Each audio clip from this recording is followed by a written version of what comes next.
We live in a fantasy world now. Reality has been destroyed. This is the time that you really need to pay attention. The probabilities are overwhelmingly on gold's side. That is the best environment to see gold increase its value. Welcome to Palisades Gold Radio. I'm your host, Tom Bodrovics. This is a pre-recording of a Twitter Spaces live event that we hosted. If you'd like to be a part of the next one, go on to Twitter/Palisades Radio, and you can be part of the conversation. You can listen to our conversation on the desktop, but it works better on the mobile app. Just as a reminder, as always, you can find our podcast on Spotify, Apple Podcasts, as well as Odyssey if you don't enjoy using YouTube. I hope you enjoy it and hope to see you on the next one. Hey, everyone. Welcome to our spaces for today. Mark Nelson is going to be joining me talking about all things energy today. Mark, how are you? I'm well. Thanks for having me. Thanks for joining me. I know we kind of roping you in on the last space, and you made a great addition to the nuclear and all things energy conversation. So, is there anywhere in particular that you think is a good place to start today? I know you think a lot about energy. You run the Radiant Energy Fund. So maybe start by telling us a little bit about what that is and how you think about energy and let's say how you spend your day. Sure. Radiant Energy Fund is an effort I started right when I was leaving work with Michael Schellenberg at Environmental Progress. Environmental Progress was a very aggressive new clean energy and environmental nonprofit founded in the Bay Area in 2016. The main reason it was founded is a sudden realization that a bunch of nuclear plants were about to close, not just across America, but around the world. And they were going to close because to be very brief, outside of the US, political interference. Inside the US, a combination of political interference and cheap gas from the fracking boom. So I worked with Michael Schellenberger for 3 or 4 years. We had projects around the world where we'd be the only environmental group on planet Earth paying attention to, for example, the South Korean assault on their own nuclear fleet from 2017 through this year, actually. They were trying to destroy their own nuclear industry right into a global energy crisis. And we'd be going up against Greenpeace and their, huge budget. And we'd be the only Western environmental group going over there, talking to people, putting out reports showing that it's bad for a fossil fuel importing country like South Korea to destroy their nuclear fleet. The problem is there was basically no constituency for saving nuclear plants. What I mean by that is many of the utilities closing their nuclear plants were doing so because they had management that saw very short-term advantages in closing plants rather than keeping them open. And if the country failed or the state failed or the grid failed, that wasn't really the problem of the owner if they felt like they weren't getting the compensation they received. I mean, it's madness on the civilizational level, but it's rational at the level of a single company. So we were struggling to find how we could get support. And since a nonprofit like Environmental Progress absolutely refused to take industry money, especially nuclear industry money, survival was almost impossible. So what I do, I basically work as a consultant. I work on strategy problems, communication problems, and sometimes technical issues in the nuclear and the broader energy sector. And then I'm able to support with strategic advice, encouragement, sometimes just retweets. I'm able to support the work of advocates like me around the world who are trying to save their local nuclear plants. Which brings us to Germany. And I think Germany is a great place to start because today we have the emergence of what seems like an open feud between two of the top people in the German government, the Chancellor, Scholz, and his finance minister, Christian Lindner, who's also the head of the Liberal Party, FDP. So today, Scholz came out and he said that nuclear extension wouldn't help in the short run, which is funny because it implies that it would help in the longer run. Of course it would. And it's also, he repeated a bunch of quasi-truths and small lies and big lies, saying that it wasn't worth trying to keep the plants on because they couldn't keep running. They could only run up into December 31st, which is false. It is false on the engineering level, false on the organizational level. It's just not true. So when the chancellor was out saying that, Christian Lindner openly called for a debate on extending the life of nuclear plants, showing how it wasn't just about the short run, that Germany was going to have a capacity crisis every winter for the next, I say for the foreseeable future, in their opinion, for the next 3 to 5 years. So I think Germany is a great place to start because the rest of the world is finally waking up to this crazy situation where Germany is continuing on the path that they've built that made the Europe that we see today, with imperialist Russia, with extreme price rises, and what looks like the extinction of European manufacturers in a lot of sectors with exposure to international competition. So let's start with Germany, and I'd love to take questions that people have. Yeah, absolutely. We're gonna, if you'd like, we can kind of open this up a little bit more and have it to be more of a discussion than just you and I. But I think it's really interesting that you bring that up. That Germany is forecasting energy shortfalls, as you're saying, for the next 5 years every winter. So how does that become politically viable when you're forecasting these shortfalls? I think another example is California. They're already saying that there's going to be brownouts and possibly blackouts. Yet we're forcing or trying to move everybody to have an electric car. How does this really make sense politically? And maybe you can kind of tie that into how politics really ended up designing the electricity markets. Sure. Yeah. Almost anything on electricity, we can go crazy because the level of detail is insane. The complexity is insane. Little bitty quirks of engineering issues can cascade through grand economic plans, destroying them.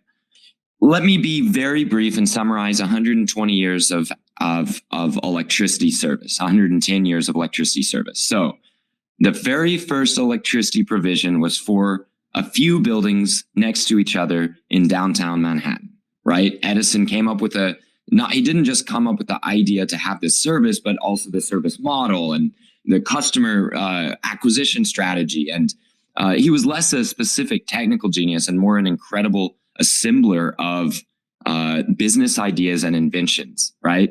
So Edison comes up with this idea that you have generators running and that you can use wires to take energy into buildings instead of having a bunch of individual candles, or, for a big rich area like New York at the time, they would have been on a gas system with gas being created by heating up coal until in a zero oxygen environment until the coal broke down and gave off synthetic methane. And then the methane would be piped through pipes. And that was the era of gaslighting in the great cities. We're back to gaslighting, but it's political. Anyway, so Edison had an idea of running wires between buildings, having a generator, one expensive generator shared between multiple buildings, and adding customers one block at a time in order to make sure that your energy demand and your generator was pretty carefully matched.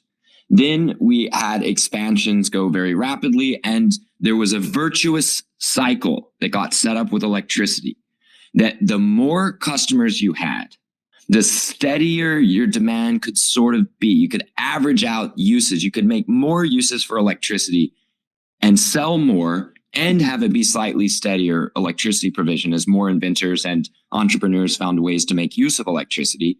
And as you made your power plants bigger, engineering culture, engineering technology advanced. The knowledge of how to build and how to operate and how to maintain advanced along with the increasing electricity demand itself.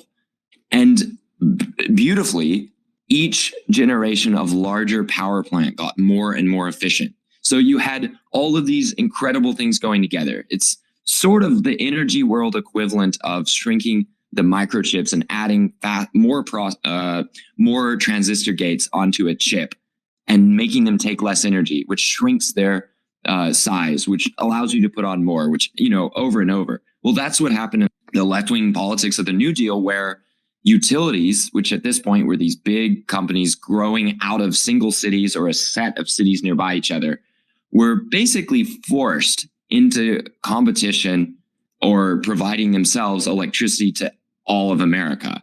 And what it was found is that you didn't lose money by running electrical lines out to a farm or a farming community, because suddenly the farm or the farming community found an immense number of uses for electricity in rural areas that then ended up justifying the construction of that big grid.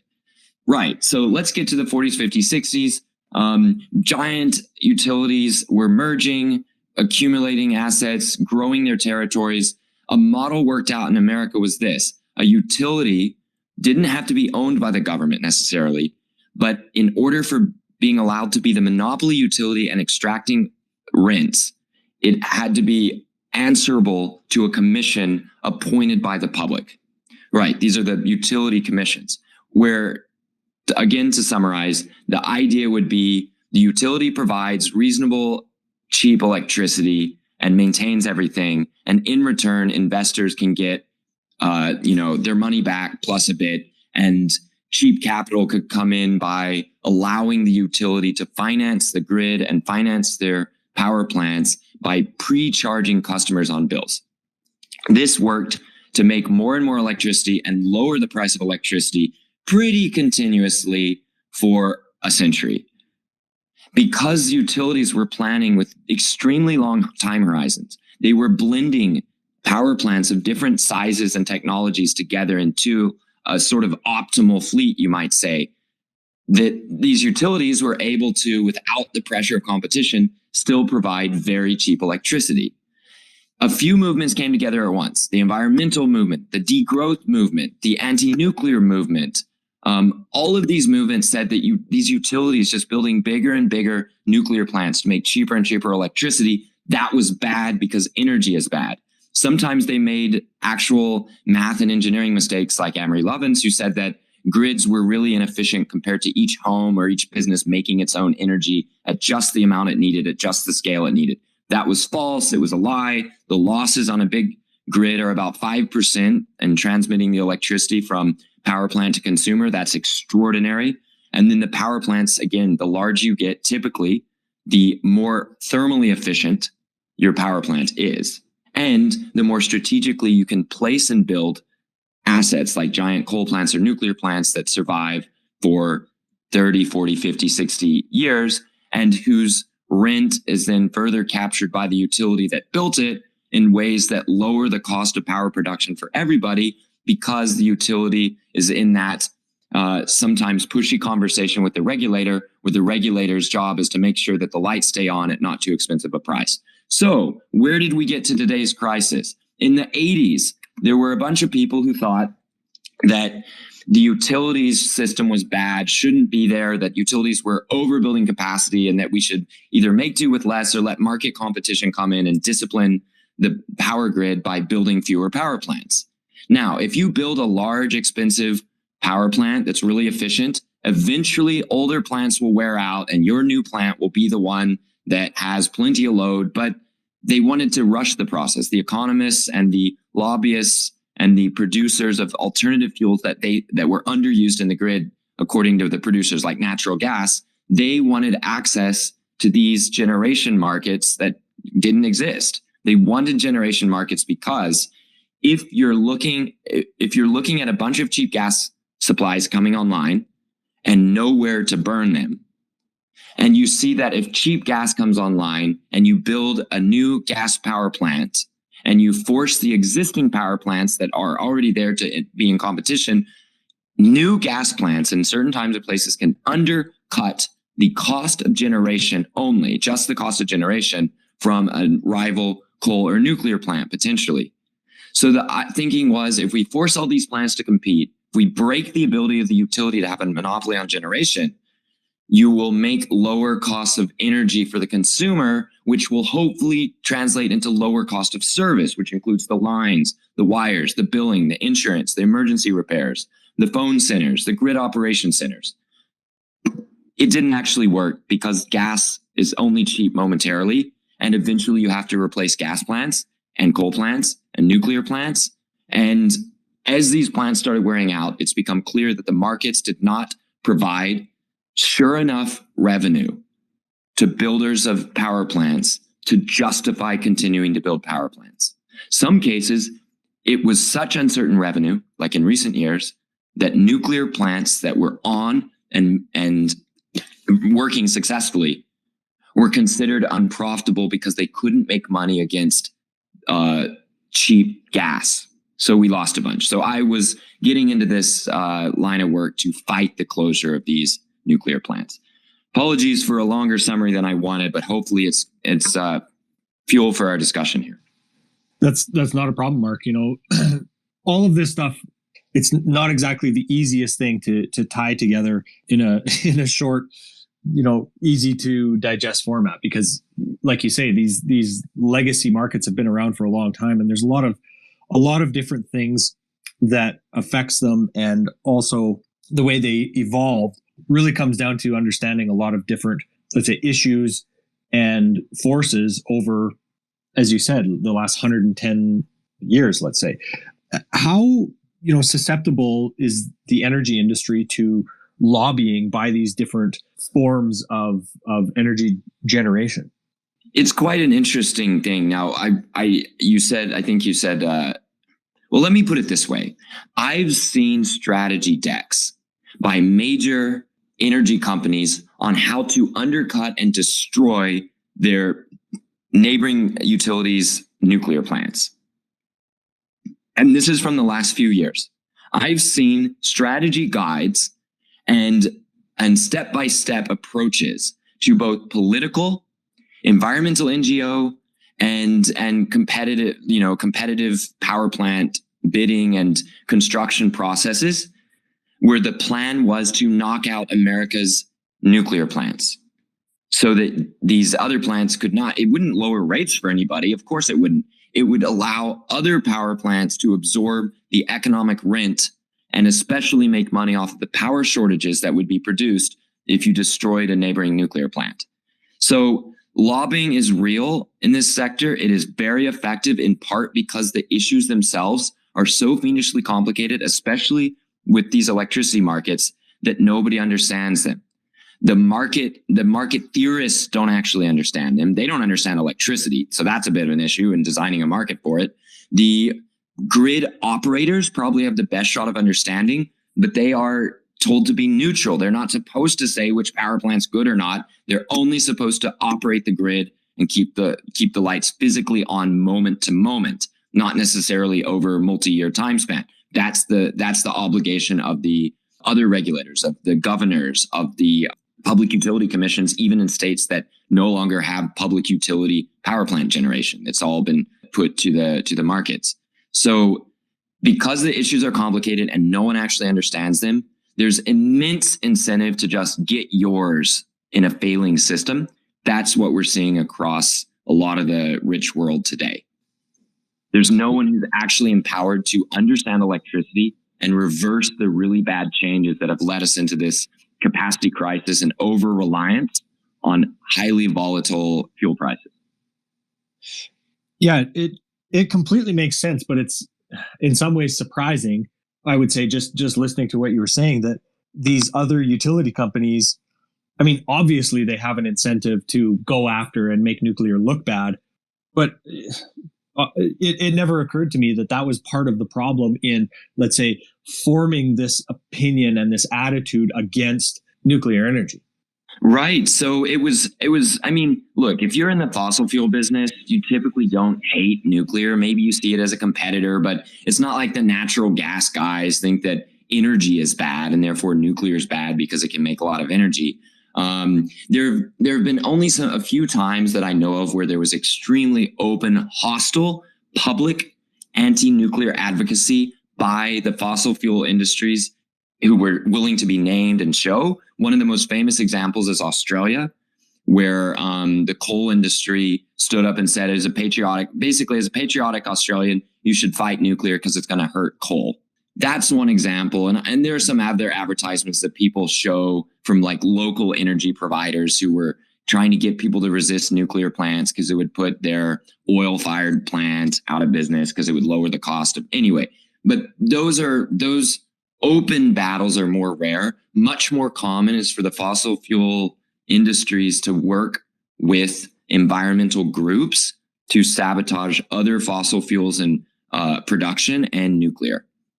The environmental groups, I typically find that the environmental people I meet are mostly like, I don't want to say they're dim, but they're pawns, and where they get some power, they are excited about that, but they still don't really understand things. If they were, a lot of the folks in the environmental group, if they were capable of understanding the system, they'd probably have a different job.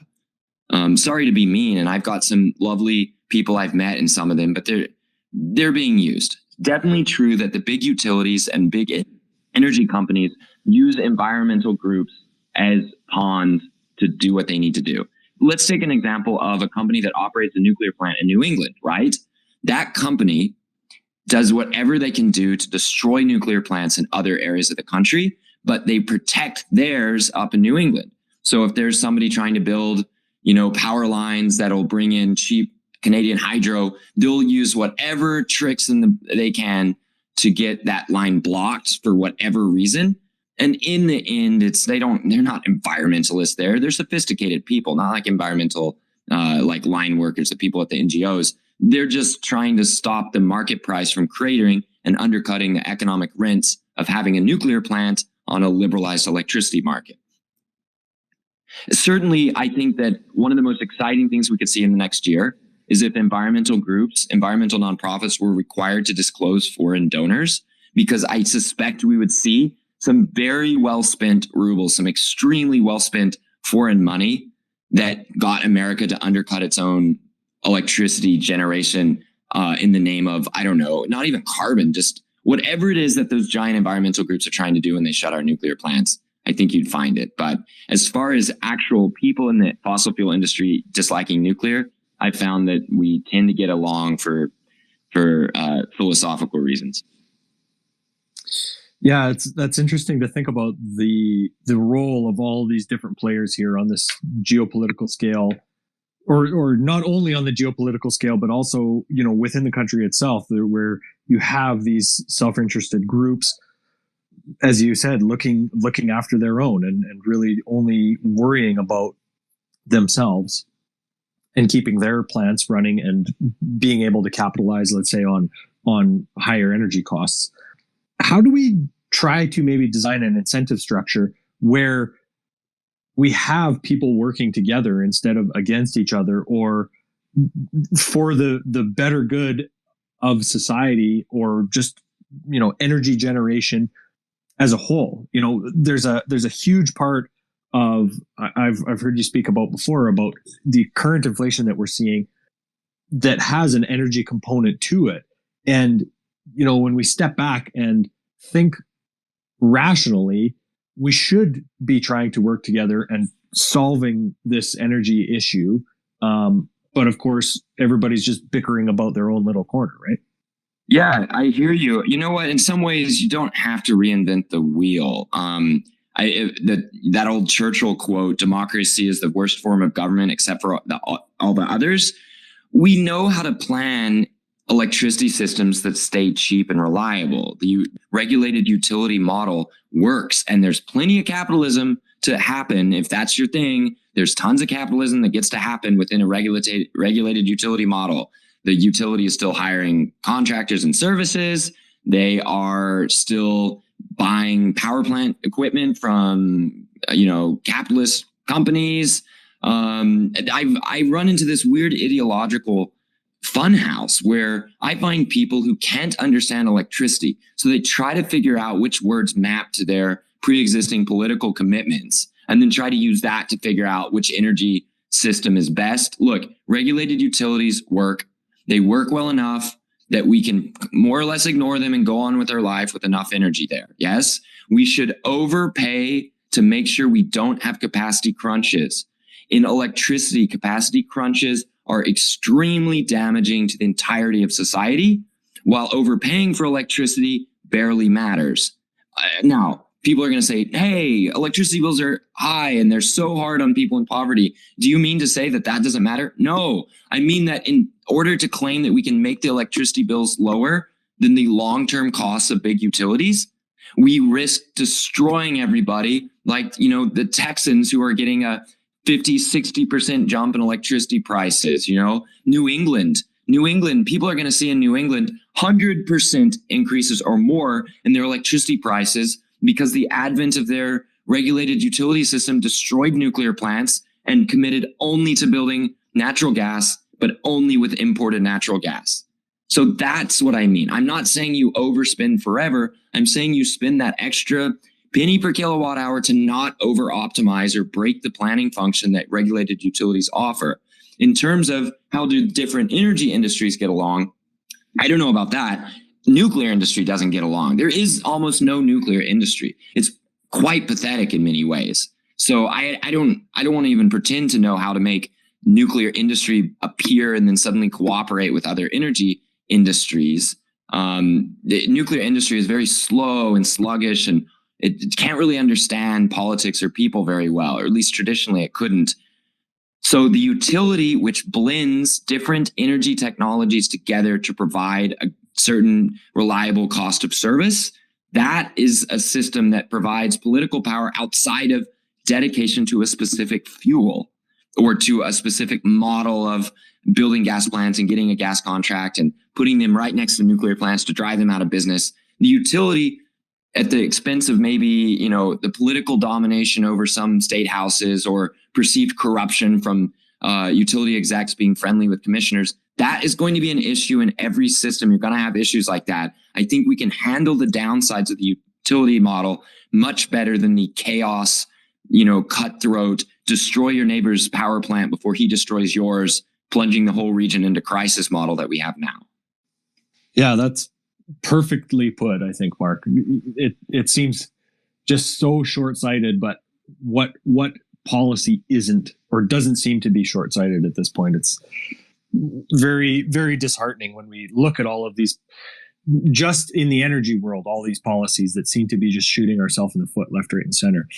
Well, how about this? Canada is making 30-year contracts for electricity at set rates from nuclear plants, which allows the nuclear plants to get capital to refurbish themselves for the next 30 years. Mm-hmm. Think about what that sounds like. In last year, all these very well paid voices stepped up to say, oh, why are we doing that? That's so expensive. 30 years of fixed energy cost at $60 a megawatt hour when we can get gas this year at $55 a megawatt hour. Yeah, well, guess what? 30 years at $60 to $70 a megawatt hour is looking extremely good and farsighted, and it's going to give Ontario a big advantage if they can extend that to save all of their nuclear plants that way. So there are models that we can take a lot of optimism from. But doesn't that become a double-edged sword? If we take the example of European or, let's say, British gas suppliers or energy suppliers that were, signed onto, I believe it was the same types of contracts, and then the price of gas went up, thereby basically forcing them to become insolvent. Is that not a sword that cuts both ways? No, it does not. The point of nuclear is that you use a tiny bit of metal and it provides immense energy. That means that the commodity price of, in some ways, I should not like uranium bulls. I should be very upset by the idea that they're going to be happy if uranium price goes up. No, but I literally don't care if uranium price goes up in terms of me saving nuclear plants. It just doesn't really matter in the long term because each nuclear plant only barely uses uranium. The way I'd put it, the numbers that shock people are this: splitting one uranium atom gives you 200 million electron volts of energy. Splitting one methane molecule gives you about 10 electron volts of energy. That means on a per reaction basis, nuclear is 20 million times more powerful. That's the nuclear advantage. You have a few trucks per year of fuel go to a nuclear plant. That's it, right? That's it. And it means that when commodities swing around and go all crazy, That may be a problem for uranium mines, and eventually you need mines to open and produce, but it's not going to shut off nuclear plants. Russian fuel is used in European nuclear plants. That is very dishonestly cited. It is dishonestly cited by leaders in Europe as being the same as Russia being able to turn a pipeline off in one day. It's not. If Russia says we'll never give you fuel ever again, not a single European nuclear plant would stop producing power today. Not one. They would start to have some supply issues with refueling, but that would be a very temporary issue. It's easy to build overcapacity in the uranium mining, conversion, and enrichment market. That has been a lot of the pain of the uranium investors, that it has been easy to build and maintain too much capacity in some ways, which interferes with long time horizon, price stability. I don't invest in uranium. I know so many great people who do. They can talk all day about it. They can come up and talk about it today, but it does not affect whether the nuclear plants are going to run and how much they can sell their electricity for within a few percentage points of cost.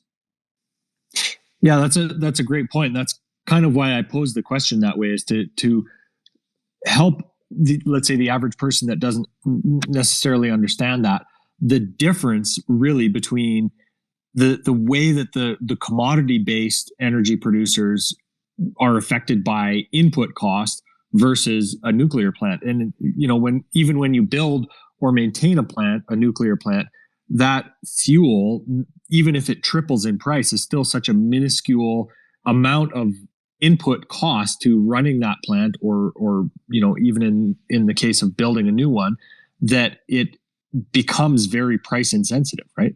In fact, one of the fun things about nuclear is that where they can do this, utilities often they treat fuel as a depreciating capital expense because it goes in the reactor and sits there for like 5 years, right? So it's just a completely different way of viewing the world. Here's something else. I was talking about those long contracts that led you to ask, but what about long contracts that go underwater? Well, get this. In France, where French leaders have been abusing and undermining their nuclear fleet for a few decades now, and it's showing. The nuclear fleet is breaking apart. It's horrifying to watch, and it's destroying European economic prosperity and security. But the nuclear fleet is still so steady in production cost that the French state is forcing the nuclear fleet to bail out all the other competitors who are underwater on their shorter term fossil fuel contracts. As in, Macron is squeezing EDF so hard that it's bleeding to death, and that blood is being transferred to weaker, more parasitic and shorter term businesses that are failing in the wake of this energy crisis. Again, just more short-sighted energy policy. Again, I just want to remind everybody, we'd like to have a bit more discussion today. If anybody wants to jump in, I know Uranium Insider, I've spoken to him many times about different aspects of the mining cycle.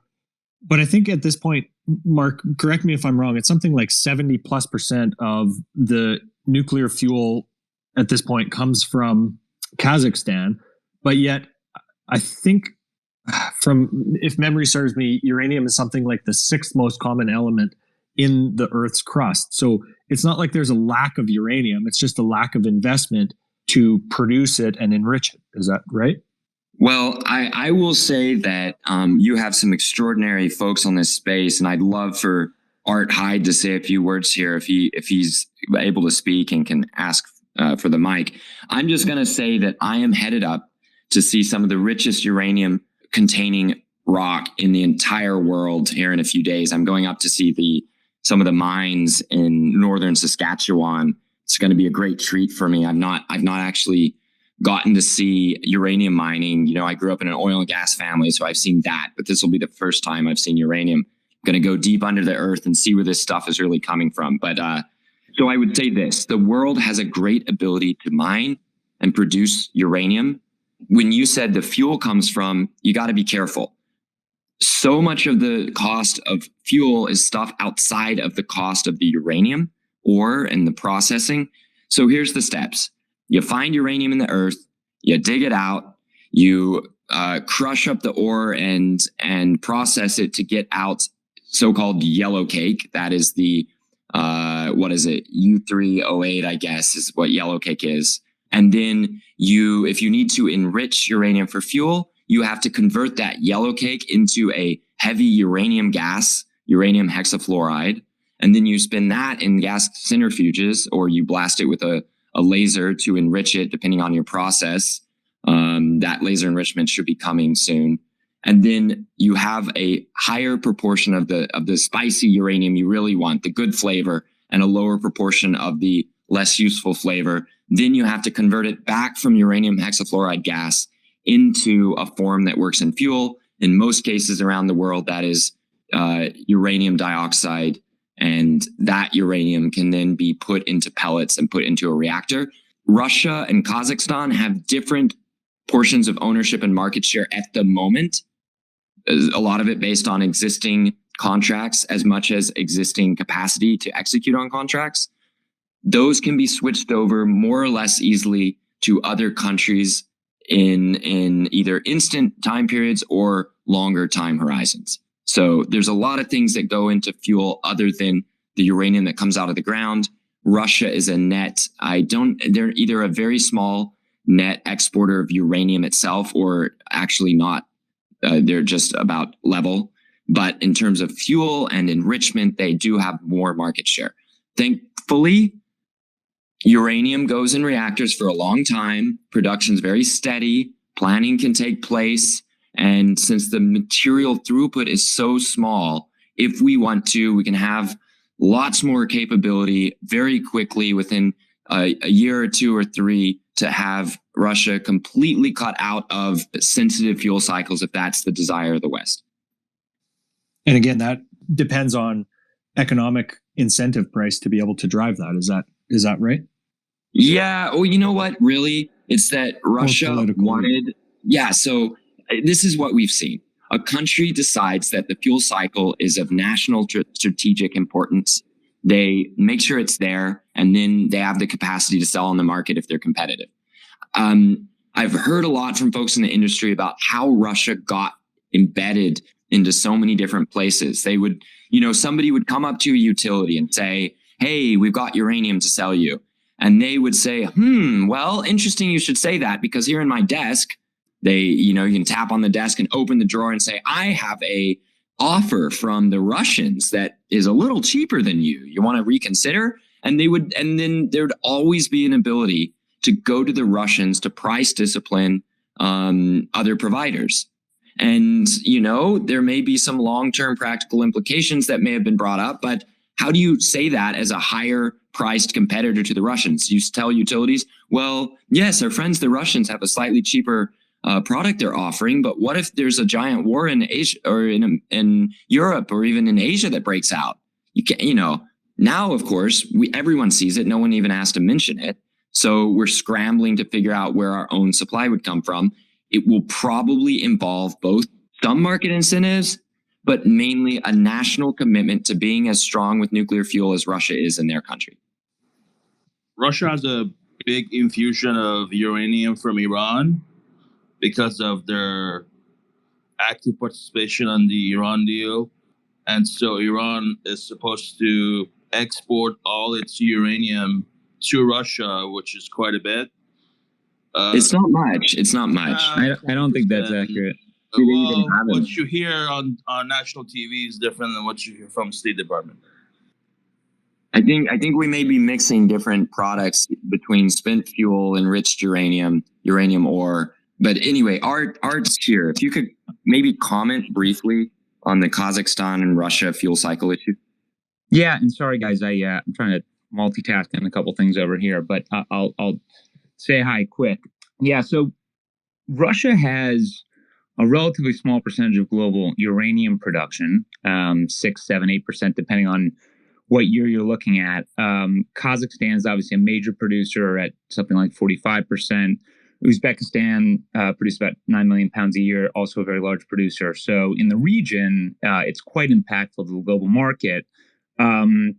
But the real, I would say, pinch point today is actually not uranium production from Russia. When we hear about Russian supplies being cut off and potentially impacting civilian nuclear power plants in Europe or the US, it's less U3O8 production. It's much more their conversion and enrichment footprint, which is far more substantial. So there's something like 35 to 40% of conversion in today's market, and they are around 40%, if not higher, of enrichment. In addition to that, they've just been a very active counterpart in those markets. They have been underfeeding their enrichment quite a bit, and they have 20 to 25% of the U.S. civilian nuclear power market, depending on which player you're looking at right now. So I would say this, without going into too much detail, I agree with Mark's broader point that it's a question of capital that's needed in order to reinvigorate the nuclear fuel cycle in the West and secure it for civilian nuclear reactors.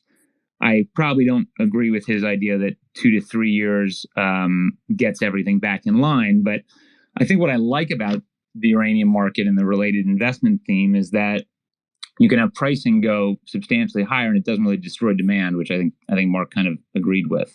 I don't really like a commodity where, as pricing goes up a few dollars, you actually lose your customer base. And so I think that the question for Western markets and Western customers now is, what type of long-term contract commitments can you put in place to incentivize responsible investment in the fuel cycle to make sure that reactors don't shut off and that Russia can't really impact global markets? So anyway, a lot to digest there. Those are some brief thoughts. Agree with Mark's point on the cost of uranium not really driving nuclear power economics. Maybe disagree with the time it takes to secure the fuel cycle in the West. And thanks, Art. Just wanted to say again, conversion is taking uranium yellow cake and putting it into a form that works in centrifuges, and also taking it from that form that works in centrifuges, gas, uranium hexafluoride, and turning it back into a solid form. That's the conversion. And then Art mentioned underfeeding and overfeeding are talking about whether to put more unenriched natural uranium into enrichment power or enrichment plants versus putting less but spinning the enrichment plants harder. The way to think about this, everybody, is like juicing oranges for orange juice. You can either squeeze more oranges with less force or fewer oranges with more force, depending on whether you've got really big, strong forearms or a good machine, or whether you've got plenty of cheap oranges and that's not your limitation. So that's the overfeeding versus underfeeding of uranium. Thanks for your input there, Art, and that was a great analogy, Mark. Art, if I could ask you, in your opinion, has Russia basically been put into that position simply because they have this longer term view? Let's say this they're able to have that strategic position on uranium like that. And as Bloomberg has always put, there's an attitude in the West of NIMBYism, not in my backyard. Probably a big topic for a quick comment for me. But what I'd say is this. The Russians have used, one, they've been very good at building and exporting nuclear technologies. They've, unlike the West, they didn't really shy away from the technology. They have been trying to export the technology for a very long time, pretty successfully in emerging markets. They're building reactors in Turkey. They have MOUs with a couple dozen countries. We'll see if those plans move forward now, but they've continuously built out their capacity in the nuclear fuel cycle and in nuclear reactor technology for the last 40 years. And the reasoning is quite simple. And I know Mark can speak more on this. When you build a nuclear power plant, you're effectively signing up for a 100-year relationship with another country. When you think about build process that's, call it 7 to 10 years for a new light water reactor, operating it for 60, 80, even 100 years, if you listen to what TVA is talking about for their plants in the US, and then a decommissioning cycle of 20 years, you are creating a relationship with that country for the very long term. And so that's the same reason that China has not only been very committed to their domestic nuclear new build plans, but also trying to export their reactor technologies abroad. It's a geopolitical tool. It's incredibly important. And the Russians have also, I think, almost without exception, committed to lifetime refueling of those reactors when they try to sell a reactor or export a reactor to an emerging market country. So not only are you gaining influence by building and helping operate and decommission the reactor, you're also likely dealing with new fuel and in many cases spent fuel management as well. So the Russians have been relatively consistent. I know Mark has spent a tremendous amount of time, I think, on Russian politics more broadly, but I think also in country in prior parts of his career. So maybe he can chime in, but the reason for why they're so committed is relatively straightforward. Yeah, Art, thanks. I would say that countries that are getting Russian or Chinese nuclear plants, they know why they're getting nuclear. They need the nuclear and they need the energy more than they need an ultra long-term relationship. Let me expand on that. Ukraine is switching as rapidly as possible to 100% non-Russian fuel. The reasoning is pretty clear to everybody, but it's possible. It's not impossible. There was some difficulty early on that the Russians were mocking Westinghouse for struggling to make a fuel that perfectly matched and perfectly replicated the performance of the traditional Russian fuel that goes in these Soviet-built reactors that Ukraine uses, but they eventually got it. And you can get it if in the future Russia builds that mega plant outside of Alexandria in Egypt. You know, it's just along the Mediterranean coast. They're digging it now. They're going full steam ahead. They're going to build 4 1,200 megawatt reactors right there west of Alexandria. If in 15 years those are all up and running and Egypt decides that there's some intolerable problem with Russia, they will be able to switch fuels. There would be contract disputes, there'd be bad blood, there'd be bitterness, but they would be able to. This is almost a complete opposite of Germany committing the future of its economy to Russian gas, even when there's every reason in the world not to have that happen.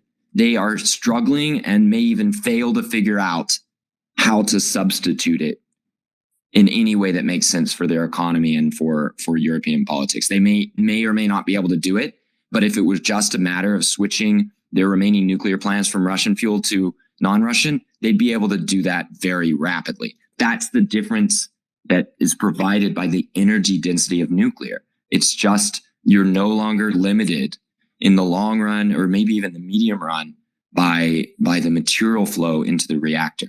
The consulting services, you'd eventually be able to, eventually there's going to be a cottage industry of people who are experts at working with post-Soviet or Soviet and Russian reactors when you need to hedge against bad relations with Russia. I mean, that's going to be true in a lot of places. We've seen India have a complete cutoff in technologies and fuels from the West when they proliferated while at the same time using Canadian and American reactor technologies. And all of the reactors that they were operating then, they're still operating decades later, and they've rebuilt their relationships. But nuclear makes that possible because it needs so few kilograms of fuel. So, Mark, when we think about, let's say, your idealized version of the world, how much as a percentage should we be getting how much percentage of our power should we be getting from nuclear? Well, to paraphrase a nice little speech from Mad Men, I want it all, but we'll settle for something lower depending on practical realities or how quickly we can switch. Sort of a posture thing. This actually came up recently. There was a friend of mine who I disagree with on some subjects, who's an energy commenter who's living in Norway now. He said that nuclear only barely provides much energy in each country that nuclear is in. Only a few countries get a lot of their electricity from nuclear. And of course, we know that electricity is only a fraction of all energy. And therefore, wind and solar may have better potential because they can provide a lot bigger percentages of the grid. This is almost exactly false. Like, it's the opposite. Nuclear is so steady and so predictable if you don't intentionally run down your fleet like France is, that you can build bigger and bigger percentages of not just electricity, but of your national energy supply based on grid electricity from nuclear and maybe eventually direct heat applications of nuclear. Let me explain. If you took every bit of energy that a society uses in every form and add it all up, you would find that over an average year in rich countries, even with seasons or heating or cooling, it kind of is a little closer to a flat line across the year than it is a giant, violent, vibrating wave. Like there's a lot of energy depth of always on energy services that make up modernity, right? From refineries to always on energy services to data farms to water pumping. That's not a big one, but if you add up all the many thousands of ways that we use energy to make industrial society, it's closer to steady than it is like cyclic or whatever, especially on short-term basis. So nuclear approximately averages out to be about the right thing. And then you can deal with refining that with either more reactors that are on less of the time or energy storage in various forms. But you're starting with a base of absolutely dependable energy. To try to do pretty much any major energy production for your society based on weather patterns is asking for drawing a losing bingo that blows your society up. I mean, it's bad enough that we have to rely on weather for a lot of farming. Why would we dare rely on weather for more than that? I don't know, but the claim is that we can. So here are the countries that have gotten more than 50% of their electricity in an entire calendar year from nuclear. We have France is the most famous. They've been as high as the high 70s. They're now down low by high 60s.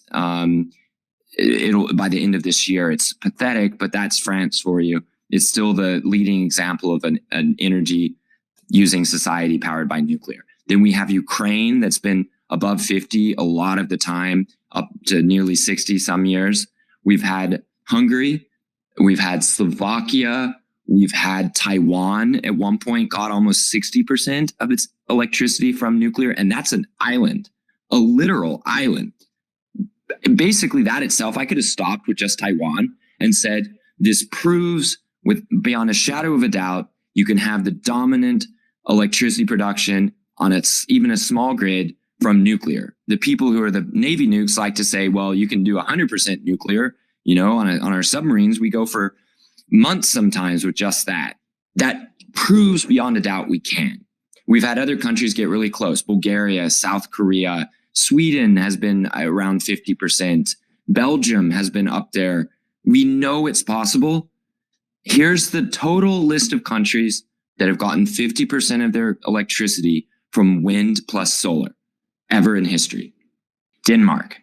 And yet, we're coming up on a time when the amount of wind plus solar electricity produced is on the same order as nuclear. It's getting closer. One of these years is going to pass and you're going to see a truckload of news stories and tweets about it. But it's going to be distributed in thin slices through many different countries, because as you increase that reliance on the weather, you start seeing surprising and terrifying things enter the grid and finally the economy. So nuclear, I think we can shoot for everything and compromise on something lower, say 50, by the end of the century, 50, 60% of primary energy perhaps, and almost all of grid electricity.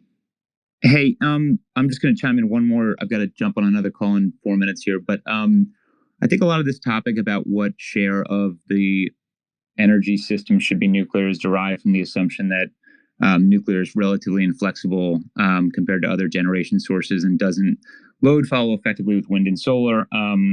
Mark could talk your off about how France has found a way to load follow, and I think the most promising argument against that is actually in new technologies. I know me and Mark have disagreed on this a little bit over the years, but I'm a huge fan of large light water reactors and traditional nuclear, but I do believe that new designs, whether it be Gen 3 SMRs that are smaller and slightly more nimble from a turning on and off perspective, or advanced nuclear, show a lot of promise when it comes to growing that potential market share on the electricity grid. And the other point I just make is that I don't think people should only be thinking of electrical power when they think of nuclear. A lot of incredibly hard to decarbonize parts of the economy match up incredibly well with next generation nuclear. When we're talking about high heat applications, whether they be refinery requirements, hydrogen production, anything that requires industrial heat, which is a tremendous amount of our economy, as some of the listeners like Bloomberg on today have written quite eloquently on. Things like a high temperature gas cool reactor or liquid metal cool reactor are really interesting. And so the question isn't how we get to 35 or 40% clean energy. If anybody's actually serious about decarbonizing over the long term, whether they believe it's 20, 40 or 50 or 60 or 100 years from now, there's a bunch of parts of the global economy that will require a solution like next generation nuclear. And I think that's a really exciting area to explore. So with that, I'll leave you guys, but thanks for the time. Thanks for joining us. Thanks, Art. Appreciate the input. Anything to add there, Mark? Yeah, a little bit. I'm mostly agreed with that, but I will say I grind my teeth a tiny bit when I hear people say wind, a nuclear load following for wind and solar. Why would you do that? The nuclear is almost always located closer to cities. Why would you turn down nuclear? Not saving any uranium. So like, you already have people on duty. I think the solution's simple. The wind and solar turns down for the more reliable energy source to not economically harm that source in ways that maybe would put it out of business for when the wind and solar isn't there, right? So in other words, the wind and solar can turn down for nuclear in any country that wants to survive in the future. That way, if the wind and solar can't make enough money because it's forced to turn down when it's overproducing, that becomes wind and solar's problem, not the nuclear's problem. Part of what we're seeing in France, part of the devastating management of the French nuclear fleet is that although no money is saved by turning down the nuclear fleet to meet wind and solar coming online, wind and solar can't replace the function of the nuclear plant that they're defunding. Worse, the money to build the wind and solar was coming from taxing the nuclear fleet. Yeah, that's right. France was running a negative carbon tax by taxing their nuclear fleet, clean electricity, in order to fund other things. Of course, driving consumers to deprioritize, to marginally select non-clean electricity for their energy needs, because the very big tax there was on clean electricity, not on off-grid fossil fuels, right? So if you defund nuclear by forcing it to turn down when the wind happens to be blowing, even though, of course, the wind has no fuel, you're not going to waste wind and not get wind again if you turn it down. You can just have the other power plants that are less reliable, that society can't rely on, have them turned down. Don't have the nuclear plant. I know you, while we're kind of talking about wind and solar, let's take Spain as an example. I know you've spoken a lot about this and about with a country that has so much sunshine and so much wind, what has really pushing towards wind and solar done to their energy costs and the reliability on their energy generation? Spain is a tragic energy story. So they had a dictatorship. That dictatorship was driving towards nuclear. A number of companies were building nuclear plants in Spain.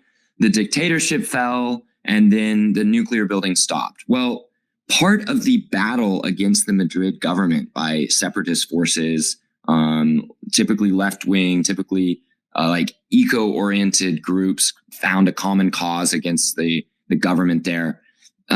In Spain, we had one of the few examples of successful terrorism against nuclear energy to stop nuclear from happening. In one of their plants being constructed, terrorists captured the plant managers and executed them to stop the nuclear plant construction. It was successful. They did. But that plant would have been at this point saving $1 billion a year conservatively in fossil fuel costs for the economy, while keeping almost all the value internally rather than it being exports. So Spain was building out nuclear and adding nuclear electricity as fast as France was in the early years of France's build out.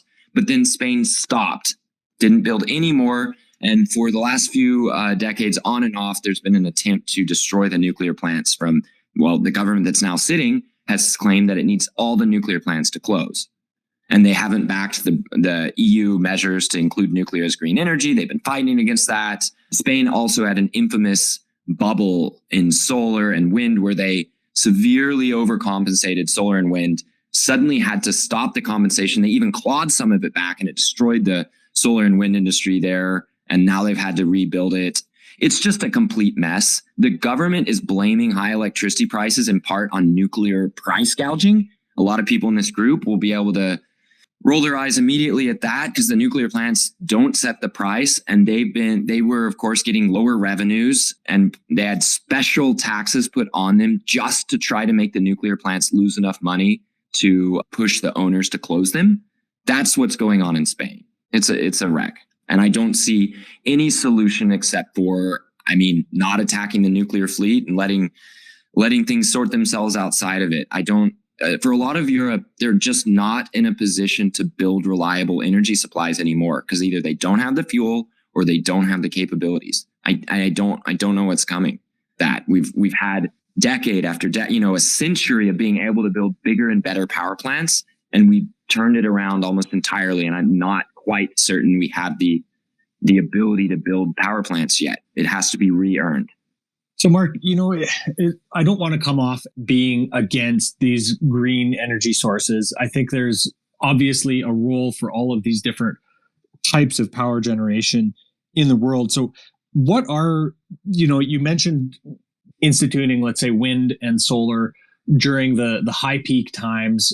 What are some of the applications that do make sense for wind and solar? So for one, a lot of the really smart people that I either went to high school with or went to college with went into the energy sector. So legitimately, the green energy sector. So very smart people proved that they can execute projects of at least the complexity of wind and solar. So it's been useful, hopefully, as a training ground, as like a caretaker industry to train up our youth in how to engineer until we can get back to proper engineering. I'm going to get a lot of pushback on that. I've got a lot of friends in renewables, and so that may be seen as less charitable. But let me expand. If you absolutely cannot have either manufacturing or a grid in an area, and you're willing to deal with the limitations, you can order solar panels or a little wind turbine or something, and you can have some quantity of electricity some of the time. Obviously, with the solar, a lot more predictable than the wind. But if you absolutely must have energy, and it's not up to you to make the wind turbine factories or the solar panel factories, and you don't have to run them off of wind turbine energy or solar energy, then you can buy that product nearly off the shelf and set up microgrids that use less diesel fuel for backup than they would if they didn't have the off-the-shelf solar and wind. So for saving fuel, as long as you do not undercut the eventual economic argument for putting in a permanent solution. Let me think of another thing. I guess that I switched from aerospace engineering to nuclear engineering in my education, and the aerospace engineering that goes into giant wind turbines is absolutely beautiful. It's wonderful. I love that. And it is training in building big things. I think one of the most valuable parts of SpaceX has been training up a generation of young engineers in a way that would have been taken for granted a few decades before. Maybe in the greatest generation or the boomers would have been taken for granted that you're going to have engineers that have worked on and executed large world-changing projects. Well, we can take that for granted anymore. Cannot just assume that just because engineers have come out of school, they're ready to rebuild the economy. No, they have to have real projects. I'm a great example. I haven't had that. I went straight from academia to trying to save nuclear plants, and I'm now trying to rebuild my real world experience now that I'm in frequent contact with the nuclear engineering industry itself. So I think that it's excellent as a training ground. I think that it's a solution for saving fuels in applications where that makes sense. I think that if solar does line up well with a grid that is also going to be eventually backed by secure, clean energy like nuclear, then solar and some agriculture can go together well. I was skeptical at first, but once I've seen farmers seem to say that it works out for them to put certain functions together, like solar plus sheep. Solar plus sheep guys, it appears to work. Again, assuming that solar energy is right for the grid, solar plus sheep appears to be right for the sheep. That's where I'd come to it. And it's certainly the successful projects delivered in wind and solar shine a harsh light on the inability of nuclear projects, the few that we've attempted in the West, to deliver on time and on budget. And we have to take that seriously. Wind and solar shows us what that's supposed to look like. So what do you mean by solar plus sheep? What does that mean? Sheep need area to eat grass. You can put solar up. It won't interfere with too much grass. And the sheep can get shaded by the solar and manage their own temperature a little bit better. And you can have those two functions in the same area. I really hate it when biofuels or solar interfere with our very successful shrinking of farmland as we've increased yields per acre in a lot of the world. I think that my vision for the future is extremely compact energy, compact farming, and reasonably compact cities, but no more than people can live together without deranging themselves. So that makes sense. That is what's going to relieve nature from the burden of supporting this many people. I'm not going to get all weird and spiritual about Gaia, but shrinking our land footprint and our energy land needs is important for protecting nature. And especially since the rich world cut down almost all of its forests in order to develop the agriculture and business systems that made it rich, it gets on me when I see rich countries expand cropland for biofuels while moralizing to the tropical countries in the world not to cut down their forest. I also would like to see rainforests not get cut down, but we have to prove that we're able to regrow the forests that we can allow now that we don't use it for fuel or for land. We should not be recutting down forests like we see in some European countries to expand energy and agriculture area, not even the production, expand the area needed because of green energy policies. Yeah, I think that point is extremely important, Mark. And it's not to beat on wind and solar, because at the end of the day, I don't think it's ever going to be a bad thing to be more conscious of our planet and how we get our resources out of the ground, how we produce energy, how we live our lives, anything like that. It's just a matter of trying to take a sober look at all of these different issues, all of these different sources of energy, and create a system that isn't constantly, cutting off the left hand to spite the other, right? And that's why I mentioned the utility model. As unsexy and unpopular as it is, a utility plant that's protecting a coal plant, it might not be because they're murderers who want to destroy the world with climate change and coal pollution. It might be because that's a key element of a low-cost, reliable energy service. And if you want the utility not to have that coal plant, you need a pathway to replace its reliable, centralized structure with something that does the same, but without the carbon emissions, like nuclear. But you can't have the hands cutting each other off at the level of the basic provision of electricity. Electricity just is not like other markets. It's not even really operable as a market. That's why they treat it differently. And I want to remove it where I can from people's pre-existing political boxes. There will always be politics, but it doesn't line up the way people expect with electricity. Mm-hmm. So, Mark, last time we spoke on that energy call with Bloomberg and Steve St. Angelo, you were sitting in the lobby. Remind me where you were when we did that call. Sargent and Lundy, one of the great engineer architects of nuclear plants in downtown Chicago. Right. So do we need that, let's say, that next generation tech to really push this forward? And is there is that going to help change people's mindset towards nuclear, do you think? This is the way I'd say it. I agree with Art that there's reasons to be excited about a lot of the new technology, but I have to say, we are proposing small nuclear plants designed by people who may have never designed a nuclear plant before, not because of our strength, but because of our pathetic weakness. That is to say, If you want a little nuclear plant from Russia, you can order it. If you want a large nuclear plant from Russia, you can order it. If you want a medium one, you can order it. If you want an advanced technology plant from Russia, you can order that. And they can give you a tour of their working version of the same facilities. And they can give you a schedule, and they can deliver it. We are proposing all sorts of novelties because of our inability to do anything else, because of our weakness in planning, our weakness in execution. If America says to a country, we want to help you get nuclear, and that country's like, what's your offer? America will be like, hopefully one of our companies stands up and offers you a power plant. Let's say 3 companies from America offer that country a power plant. And then the country's like, okay, who's financing? And then all 3 companies are like, well, we're not financing. I thought that was coming from someone else. And I'm making a little bit of a cartoon out of it, but like, we are offering a circus of technologies that we've pretty much never built and hope we can build well. And we're doing it with tons of inexperienced people, not because we are strong or innovative, but because we are weak. SpaceX designed little rockets before big ones. They built up their capabilities to do big things. To that extent, small reactors may be a way to build up our capabilities again.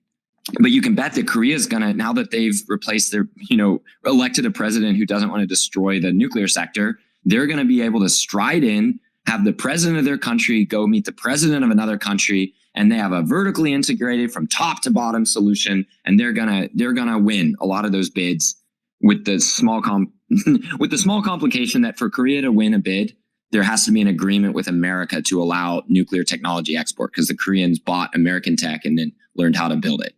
So we are doing innovation because we can't just give you a tour of our working new construction. That's what I would say.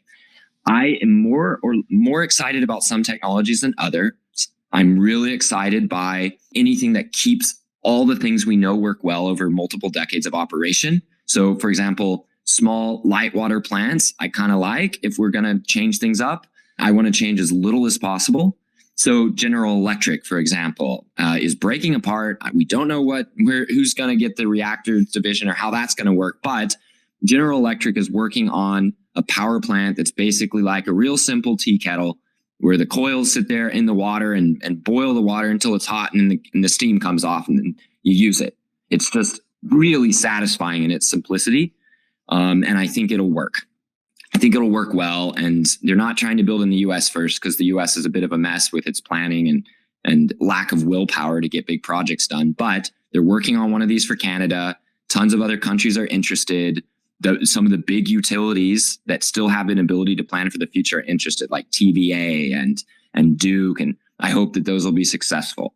Then some of the more exotic technologies I'm interested in as an engineer and as a lover of cool new toys. So, for example, the reactor that Bill Gates' company is working on is very similar to the version that I studied for my thesis. That is a sodium cooled, so liquid metal sodium.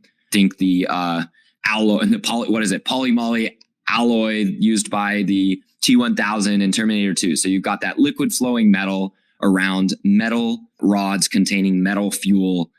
That reactor is going to be really interesting. We know that type of reactor works. Russia is currently producing commercial electricity from a little family of them out in, I think it's Siberia. Yeah, but they've got a plant that they've got running well on a similar design. 8 or 9 countries have worked on that design before. Both China and India are building reactors approximately of that type. I think it'll be good. A great nation should have a sodium fast reactor program. It's just, that to me, that's the definition of being a great power in nuclear energy. You should have a sodium program. Now, the fact that we don't seem to have much prospects for matching China or Russia on building large light water reactors. And for your listeners, light water is to differentiate from heavy water. What is heavy water? It's H2O, where the H is actually not normal hydrogen. It's got an extra neutron in it. So deuterium, D2O, heavy water. That is just a different way to run your nuclear reactor. You can use different fuels if you use heavy water. So in a large light water reactor, that is the dominant technology in the world today. And Russia and China both have ways to build large versions of that. And that's what makes large amounts of power. We know they'll last for 80 to 100 years if we build one today. We do not know for some of the new technologies, will they definitely last as long as we've been lucky to see our existing technology last. Now that we know that our existing technology lasts for so long, you would think that would be a big vote in the favor of keeping some things the same. But look, just like it'd be nice to have, I don't know, a Saturn V rocket go up again. That was done. That was gone. That program was done. You may just need a SpaceX to build back to it by doing smaller rockets first.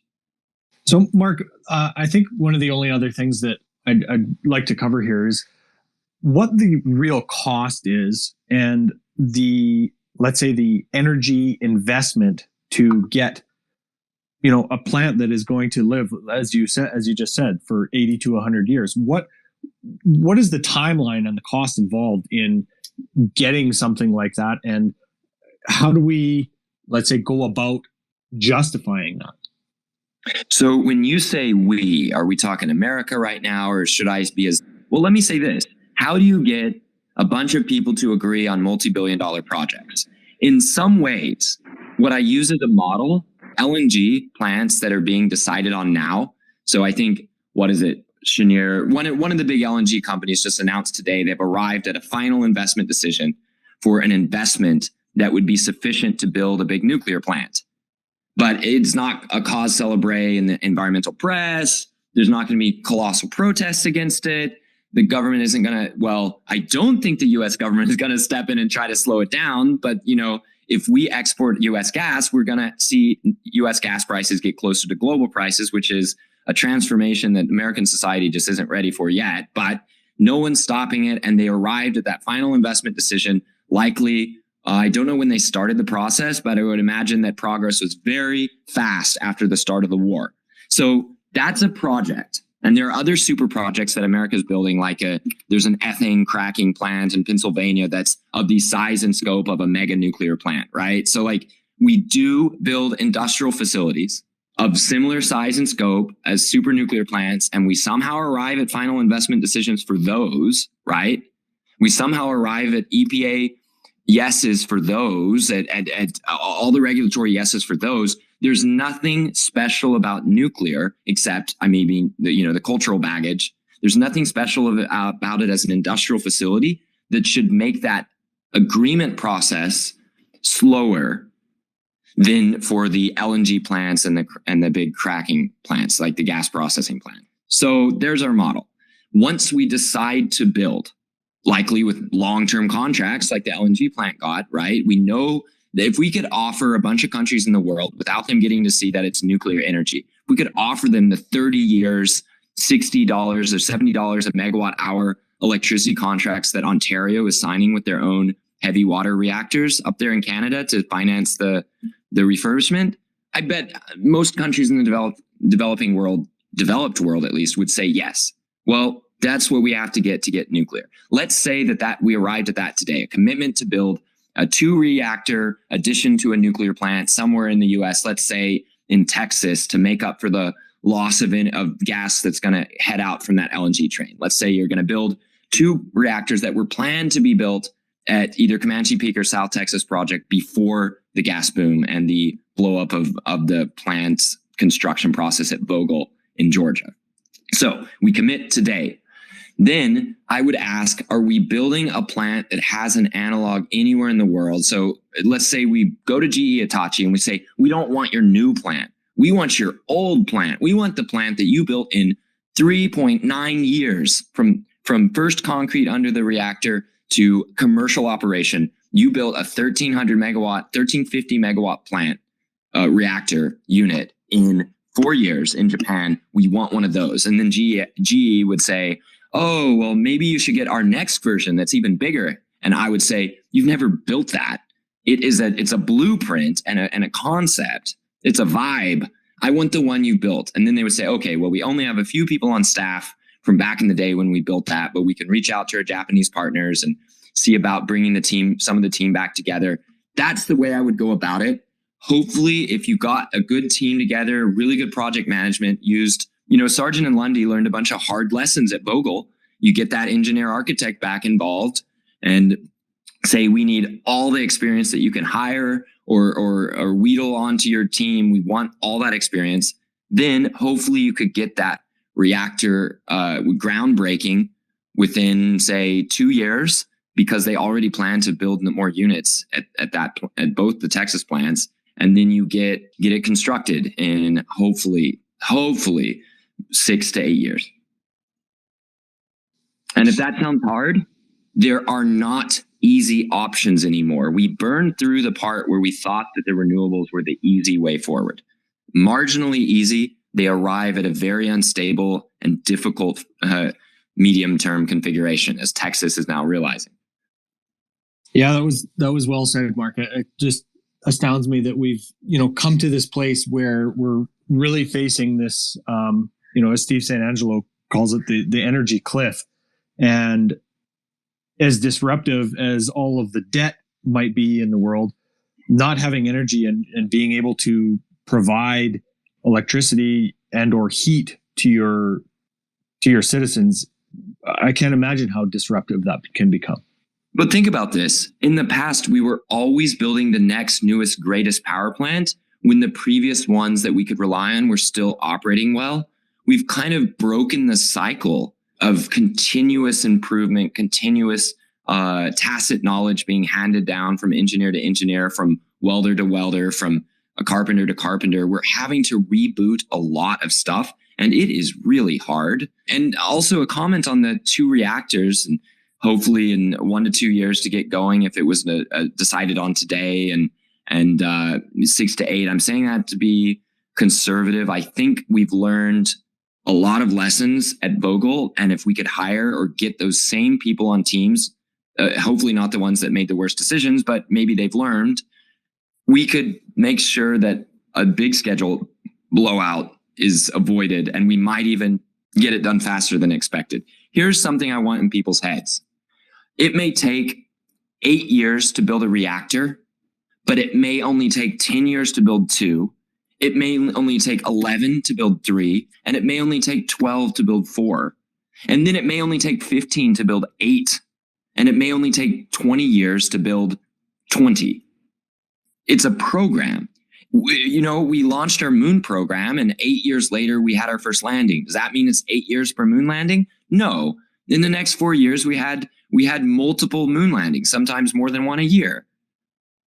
Then we stopped and we haven't been back. I don't want to say that building a nuclear plant is the same thing as going to the moon, but when you build a program to execute, it's not 6 to 8 years per reactor. It's 6 to 8 years to get a program going. I just helped somebody who was on the space a few minutes ago. I just helped somebody do the math on how quickly the French built their nuclear plants. It's incredible, guys. There was a 15-year period to the day where 45 reactors started construction and completed construction in 15 years. 45. And that was based on American technology. They licensed it. They learned it from us.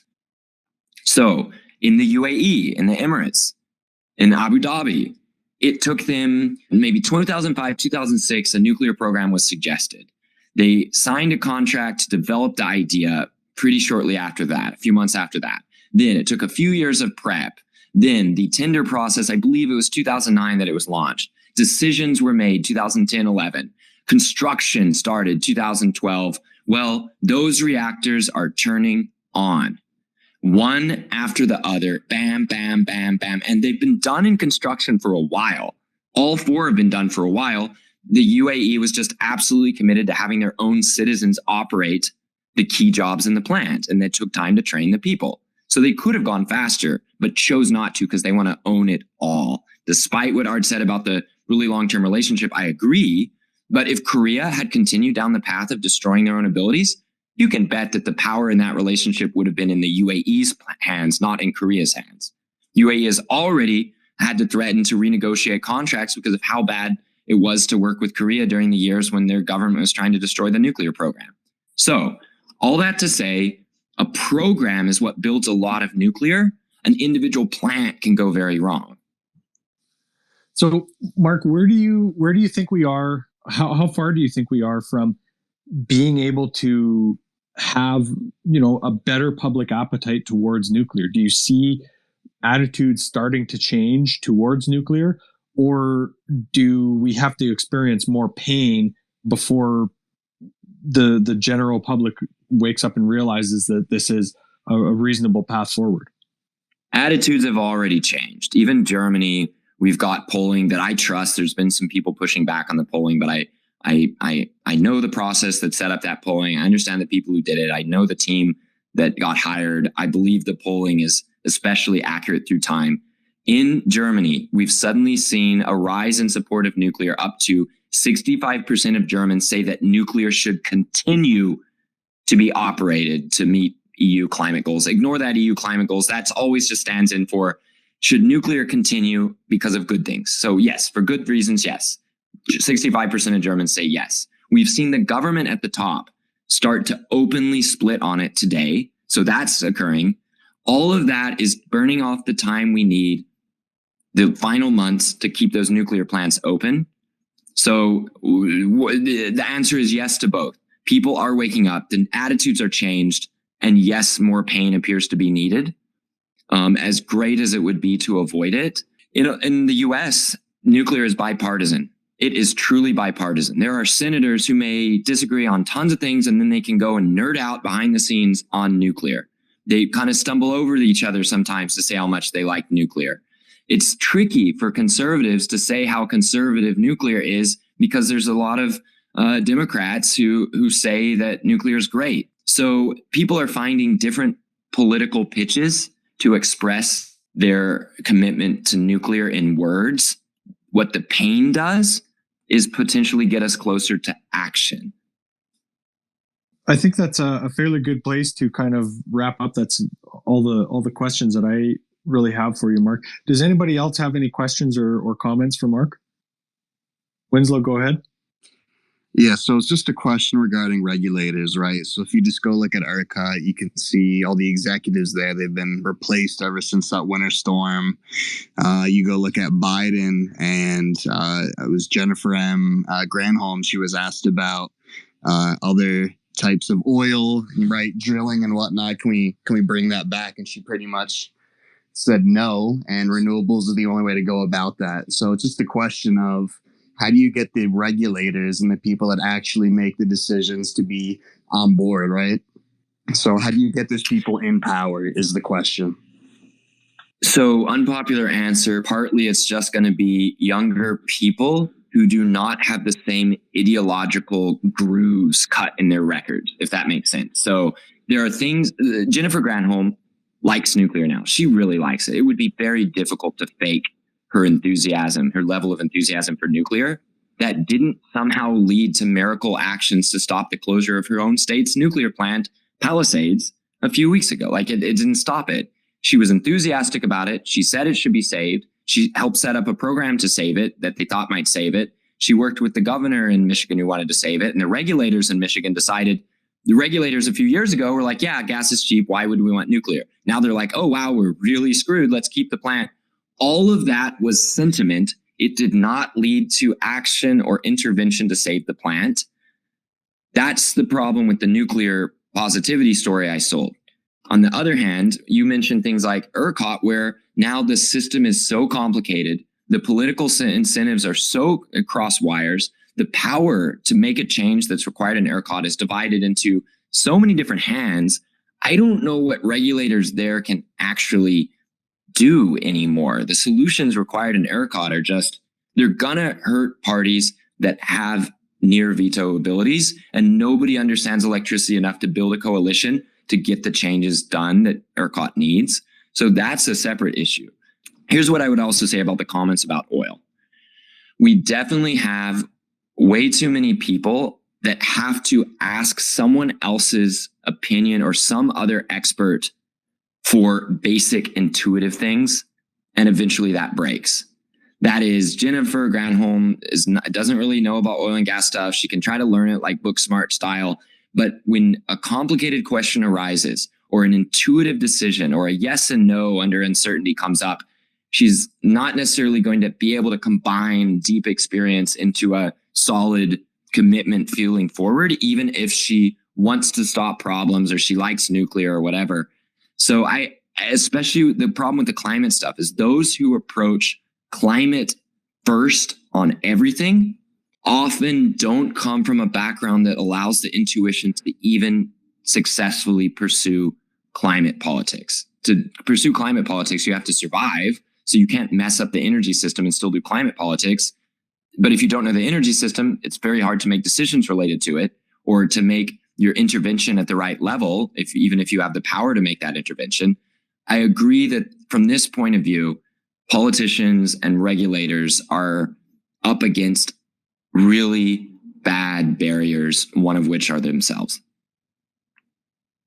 So who do you think they're consulting though, right? It's really influential people that aren't dumb. They've gotten into that place, hopefully for a reason, right? Not nepotism. So like they can't be that dumb, right? There has to be like, who is consulting them even to come to those conclusions that they're coming to? It just doesn't, like, are they just completely not listening to any oil companies or oil CEOs or anything like that? Like it just doesn't make sense. There has to be like an alternative, an opinion, or maybe it's just an echo chamber. I'm just not sure. The consultants and academics around the Democratic Party, oh my God, I was swimming in them in California. I lived out there in San Francisco for 4 years. You know, one of the most common things I heard my first year in San Francisco in 2016 and 17 was, we've got to stop the utilities. They are gold plating the grid. We have to stop their undisciplined spending on grid reliability. And then 2 years later, the exact same consultants, they don't remember saying that. They never said that. What they meant was we were underspending. Why did they say we're underspending? Well, there were a bunch of fires. And then they decided that, oh yeah, we need more grid to keep having more renewables. But they didn't need the more grid in 2016, 17, they thought, or the problem wasn't apparent. They only decided on that when their project lines and their customer lines changed in 2018. So the consultants are going one subsidy at a time in actually understanding the full picture of energy. They are almost completely worthless on big picture thinking. They are only very specifically knowledgeable in very narrow areas. Then here's another thing. A bunch of the advisors to these top Democrats are pure academics. I was in academia. I dropped out of a PhD program that I couldn't figure out what I was supposed to be doing that had any relation to what I was hearing from people in industry or from electricity experts. It just didn't connect, right? But we're sending people almost straight from academia to advisory roles. I bet there are senior advisors to key decision makers in the Democratic Party in the White House now on energy who have literally never stepped foot in energy facilities until getting to take their official visits as part of the new administration. Some of them may have never even worked with their hands or ever worked a blue-collar job. I'm not trying to say there's some exalted wisdom that's always going to come from getting dirty, but you have practical limits and painful experience from the real world that informs the advice you give. Let me say one more thing about this. Politicians have been coasting on past generations' successive investments in the next generation of energy. It is now messing up and they're scrambling. But the advisors they appointed were ones who agreed with whatever the politicians dreamed up. So if you're a politician and you say, we can do wind, water, solar, you can go out and find any number of incredibly educated, credentialed people in the consulting world or academic world who will tell you that everything you say is correct.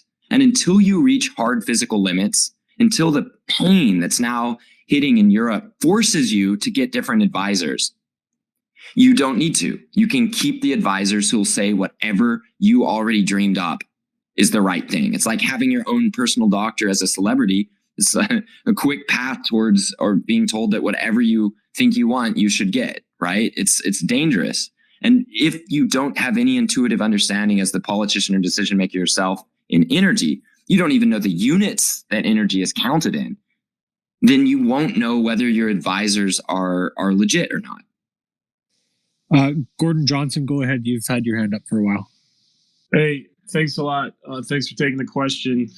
You may have already answered this, and if you have, I apologize. But I wanted to talk about Russia and their percent makeup of the world's enriched uranium supply, and specifically if Russia is going to be on this list of banned exports, I don't know if that's a done deal or where we're at in that process, but there was news recently. Do you think that would put a fire, if you will, or significantly increase, if you will, uranium prices as, the Western world would have to buy much larger quantities of uranium, so non-Russian enrichers like Urenco could overfeed their centrifuges? Just wanted your thought on that dynamic.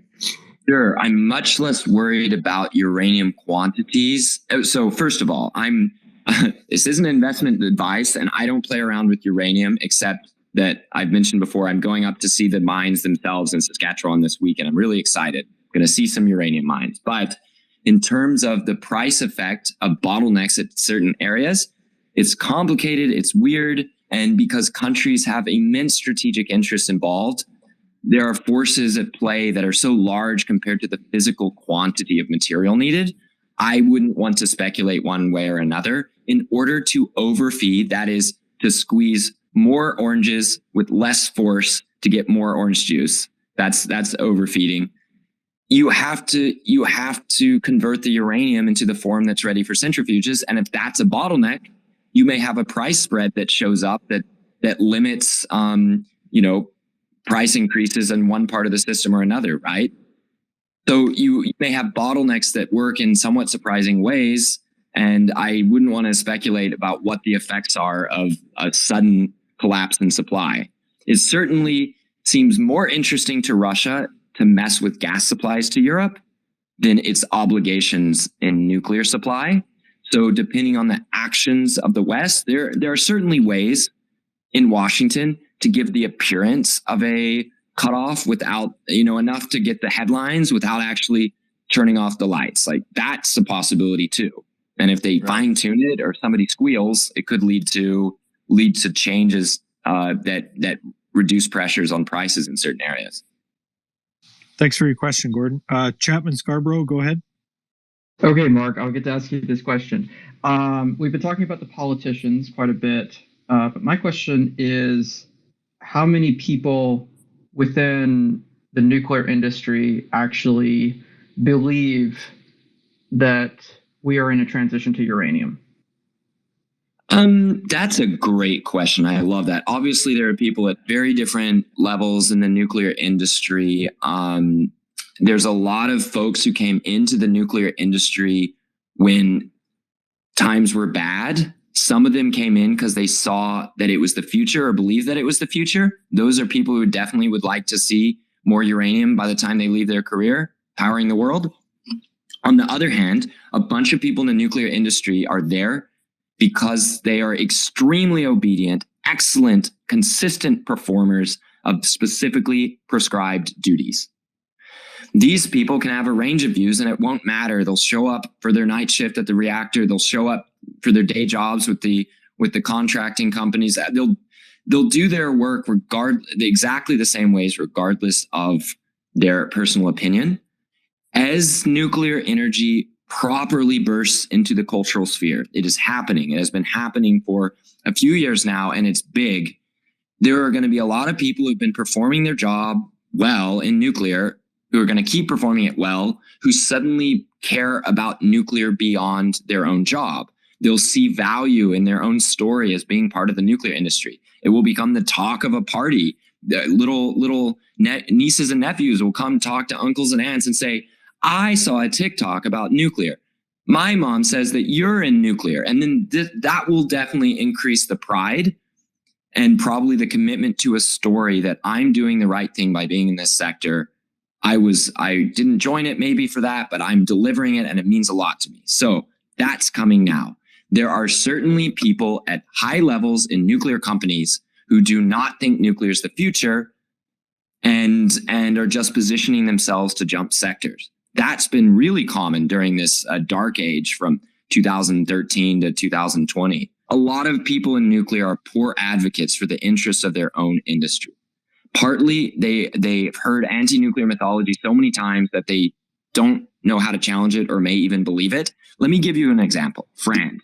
Almost every engineer I've met in France had the same dumb script they wanted to tell me about. Oh, well, we have to start, tearing apart some of our nuclear plants because they're getting old. And I said, those exact same nuclear plants would not be considered old in a neighboring country, or like in Switzerland or in the US.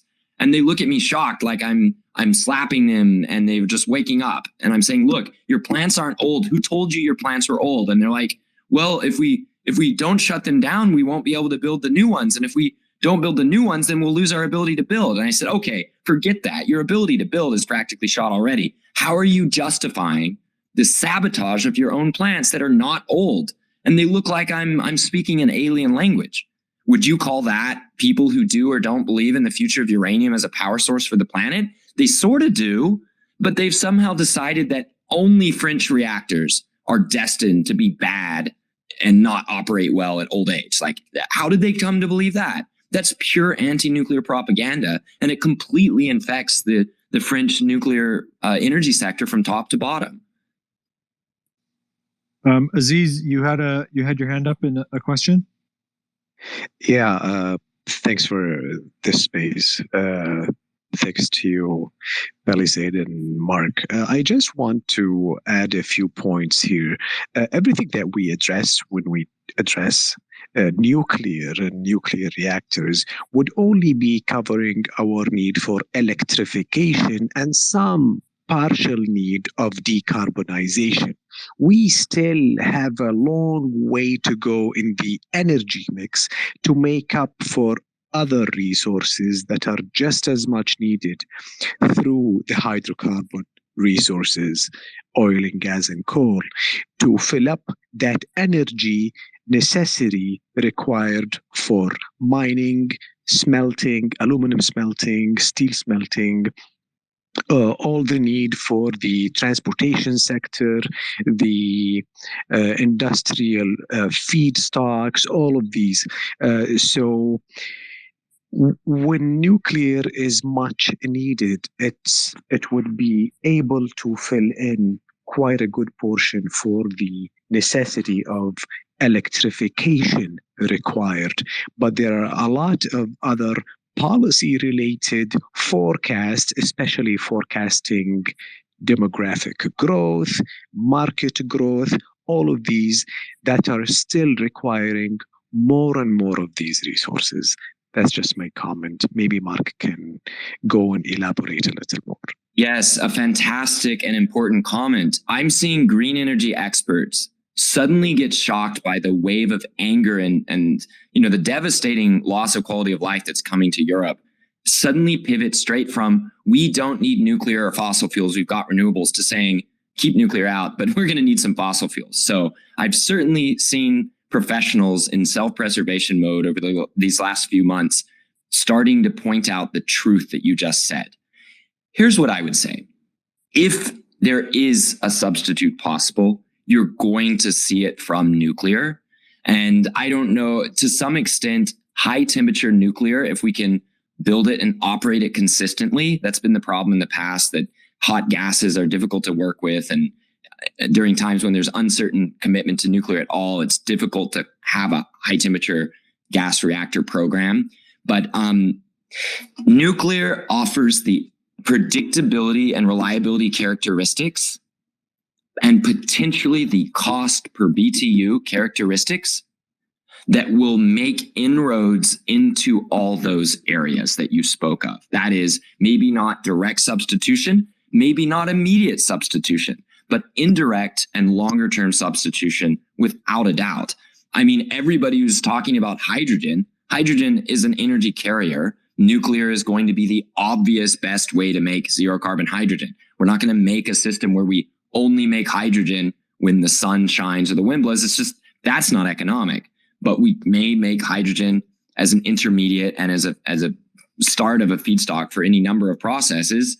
From nuclear, it is not necessarily economic now, and it's not necessarily justifying the construction of nuclear plants now, if that's our only view of it.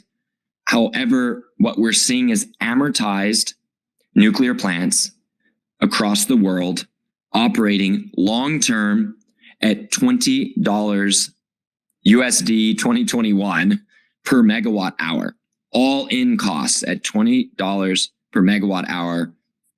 And Once you break that down, that's $20 per megawatt hour of electricity, an extremely high grade, very high grade heat source if you want it to be. I know there's losses, primary energy, I understand, but if you have $20 per megawatt hour and you start looking at what you can build based on that, if you could guarantee 95% capacity factor over a year, steady production at that cost, long-term, like decades at a time, doesn't mean they're selling the heat at that cost. You may have to examine how you build an industrial future financially to take advantage of costs that low and spread the risk and reward around. But a lot of things become possible, Aziz, at that cost, at $20 per megawatt hour. Now, of course, I said amortized. Yep, that's an asterisk. If you keep operating a nuclear plant for decade after decade after decade, and you have a way to make that value enter into calculations early on, like I mentioned on this call, the 30-year contracts being signed for Canadian electricity at 60 or $70 Canadian. I need to get the numbers. That's more than 20. It's also a different reactor system, but you can start to see how somewhere between that construction or refurbishment cost and the long run operational costs, you're going to see somewhere around there, between $30 to $40 equivalent. If you try to harmonize as much as possible over time, you're not going to replace everything that way. You're absolutely right, but you're going to be able to do an enormous amount. Heat, if you're using high temperature heat and we are able to get the, several hundred degrees hotter than we currently get the steam temperatures in our nuclear plants that are based on water, then you get even further down. I agree that infinite optimism at today's prices are not acceptable. Aziz, that was a great comment and question. Jabroni, go ahead. Yeah, thank you. I kind of had like two questions that came up that while you're speaking about like the institutionalized kind of like advisors who maybe don't have practical knowledge on the subject matter. Are you seeing any indications with everything going on now that those people are, the chickens are kind of coming home to roost and maybe the credibility is wavering so that some people who do maybe have different opinions are kind of able to move into positions where they can advise, or is that way down the road still? And then the other question I kind of had was a prediction.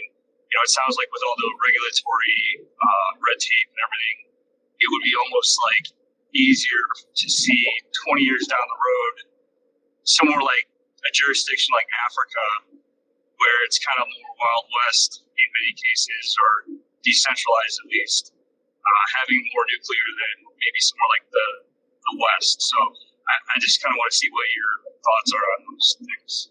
Thank you. Superb questions, and I'll try to be short, even though these are really great questions. We could build a whole session around the second one. Quite frankly, I had my first trip to Africa since I've gotten into nuclear last fall, and I was very excited to see at least the human capital that's clustering, the young human capital that has become aware of nuclear using the internet and is finding their way into ministries and into positions of influence. But to make a quick answer to the first question about advisors, there's a filtering process where politicians that fail will go down, and any new politician entering now, on average, I'm going to say is just going to have a better shot of getting advisors that are not just pro-nuclear and therefore inclined to find people who know about nuclear, but they're going to have the desire to bring in advisors who are nuclear experts. So this is this is going to happen through cycling through administration, cycling through staff, senior staff and administrations. Each new time it changes, you have a better shot and a better shot and a better shot at bringing in true nuclear expertise. So really excited to say that. And then on the Africa question, it's happening now. Ghana is deadly serious about getting nuclear. They are going to go towards a nuclear program. I love the approach they're taking. They are going to get a good deal, and they are committed to not repeating previous decades of when they had low electricity production in a society that expected electricity. I mean, it's one thing if you fail to electrify fast enough. That is a completely different social dynamic than having electricity and then messing up the supply.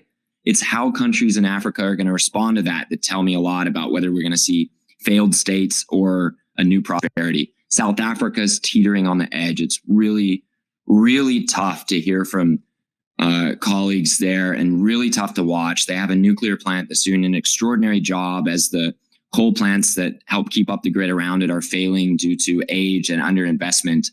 And there is a faction of the government that is so strongly for nuclear and a bunch that are not. Advisors swarm South Africa selling fake solutions. Germany got South Africa to do this giant announcement of getting rid of all its coal as fast as possible. And they announced it up there in Glasgow at the climate conference. That's ironic looking back. But there are countries in Africa that are finding the advisors that meet the intuition that the successful countries are the ones going towards nuclear. And of course, you've got the El Daba nuclear plant in North Africa and Egypt. That's going to be a success. Every one of those big successes is going to inspire imitators. And we're going to eventually see a bifurcation of countries failing as they don't go into nuclear and countries succeeding in many ways as they go towards nuclear in Africa. Excited about the next few decades there. All right, thank you. Thanks, guys. We had a bunch of people jump in as speakers here. If anybody wants to ask their question, I'd like if you put your hands up, but if anybody wants to jump in and ask, Kalen, go ahead. Hey, thanks for taking the question. You might have already answered this. So with the attitudes towards nuclear in the West, not so great, how do you see attitudes and the projects in countries like China or India or generally in Asia in general? How do you see them going forward? And do you see that as a bright spot, or are the attitudes there bad as well? Great. And again, spectacular question. I'll try to summarize. Attitudes are turning around in the West, but attitudes aren't good enough. You have to be able to deliver industrial projects. I'm here in Chicago. It is powered by a few excellent nuclear plants built several decades ago by companies that haven't built since, right? Those nuclear plants are being operated extremely well, making very cheap, low carbon power and keeping the lights on here in Chicago. It's amazing. That's not the same thing as being able to deliver new nuclear plants as much as I would want it to be. Meanwhile, a few miles away down the lakeshore, we have a lot of the remains of the U.S. steel industry, and it's owned by Indian companies. Like the old plants on Gary, it's Indian companies. India is going to have advantages and disadvantages. One advantage it has is very cheap, competent engineers. So inexpensive engineering costs is going to matter a lot there. Also, countries that have a very realistic, down-to-earth policy on on energy policy, how they view the world, are going to be able to make commitments towards nuclear plants more effectively than countries where all the top leaders have no idea where energy comes from or how it gets there or they just, even if you like nuclear, if you have no understanding of energy, your ability to help is going to be somewhat limited. In India, I am really excited about the nuclear program there.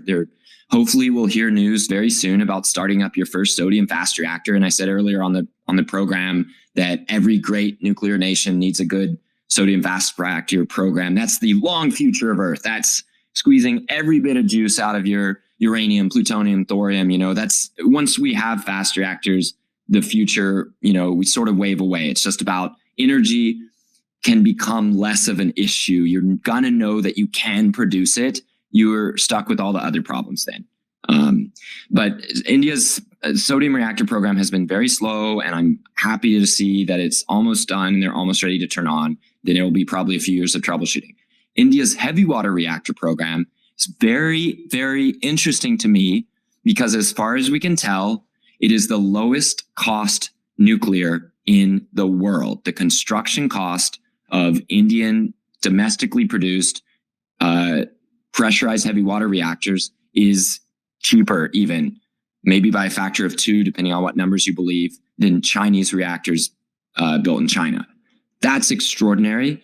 If there's a way to use supply chains and engineering expertise and financing and fueling between, say, Canada and India, that is one of the plays that is going to be very compelling for the government of Ghana, looking at heavy water reactors from some combination of Canadian and Indian entities. It's potentially cheap enough to undercut the fossil fuels. And then it's just a matter of India executing in a pivot to export. I hope we can see it. I have to say that, and I'm speaking as a very much an outsider, many of the folks I've met in the Indian diaspora either know very little about their own nations, their home nations, their birth nation's nuclear program. And I've often found people who do know about it who have zero interest in working for the state nuclear company. Lots of human bottlenecks still exist in India at different levels. The reactors are cheap, but because it's labor costs and materials that are cheap, not because they're built quickly. So India, I think, is an important part of a lot of the successful nuclear possible futures. I think that if India is not successful, then it makes it much more difficult for me to see a lot of the developing world get nuclear. It still could happen, but I see that as being a major catalyst. China, here's one little negative sentiment on China. I've almost never met a Chinese person who had any knowledge or understanding of their nuclear program. And this is typically like children of the elite that I've met in university or folks that I meet in just out there. They tend to not know anything about their nuclear and have some apprehension about why I'm asking and some apprehension about their program. A strong nuclear program needs to be able to have an incident, successfully manage it, get through, communicate well enough that it doesn't cause people to protest nuclear and then keep moving. We're still seeing the effects of a little issue last year about this time at Taishan nuclear plant in China, where French and Chinese built plant had issues with a few fuel elements in their reactor because of a change in design and less experience about fuel management. So that caused headlines around the world, panicking, sell off of uranium stocks, all that stuff. And then everyone forgot about it after like a week or two. Yeah. But it's still the type of incident that didn't hurt anyone, is of course financially expensive for the companies involved. They'll learn from it. They'll grow from it. They're hopefully going to get that reactor back online soon with really good fuel that'll be performing well for decades to come. But that's the sort of incident that lets me know that sentiment towards nuclear in China should not be taken as given, even though the production and the quality of their build seems to be phenomenal. Their capabilities are excellent. That's not the same thing as social license. Social license, yes, it still exists in a wide variety of governments around the world that may not have social license the same way we do here with lawyers, citizen action groups, and democratic voting. So China is a very important part of the world getting nuclear. There is not a limit on uranium in the long run, even if there are some in the short run. There's enough space for China to be an important part of the world's energy story with nuclear exports, if they can model the success of the Russians and more countries, but they're just now getting started with one of their first full-scale plants coming online in Pakistan just recently. And if they're able to deliver in Argentina, we'll see how that goes. Then there's a possibility of more Chinese plants in Africa and beyond.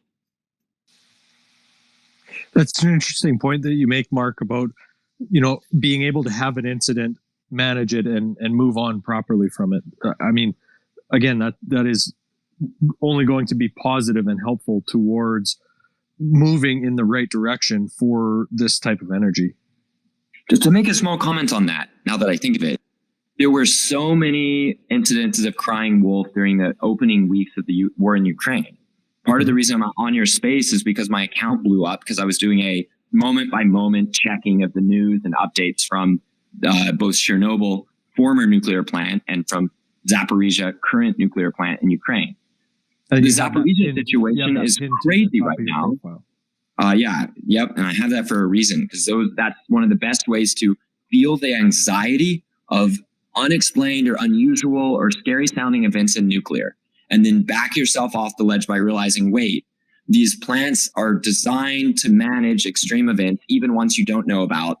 The staff is extraordinary and has done an extraordinary job. And if worst comes to worst, we know what these accidents look like, and they don't end with public death. That's the funny thing about this industry. You've designed into the system a way that the whole world can be freaking out about your plant.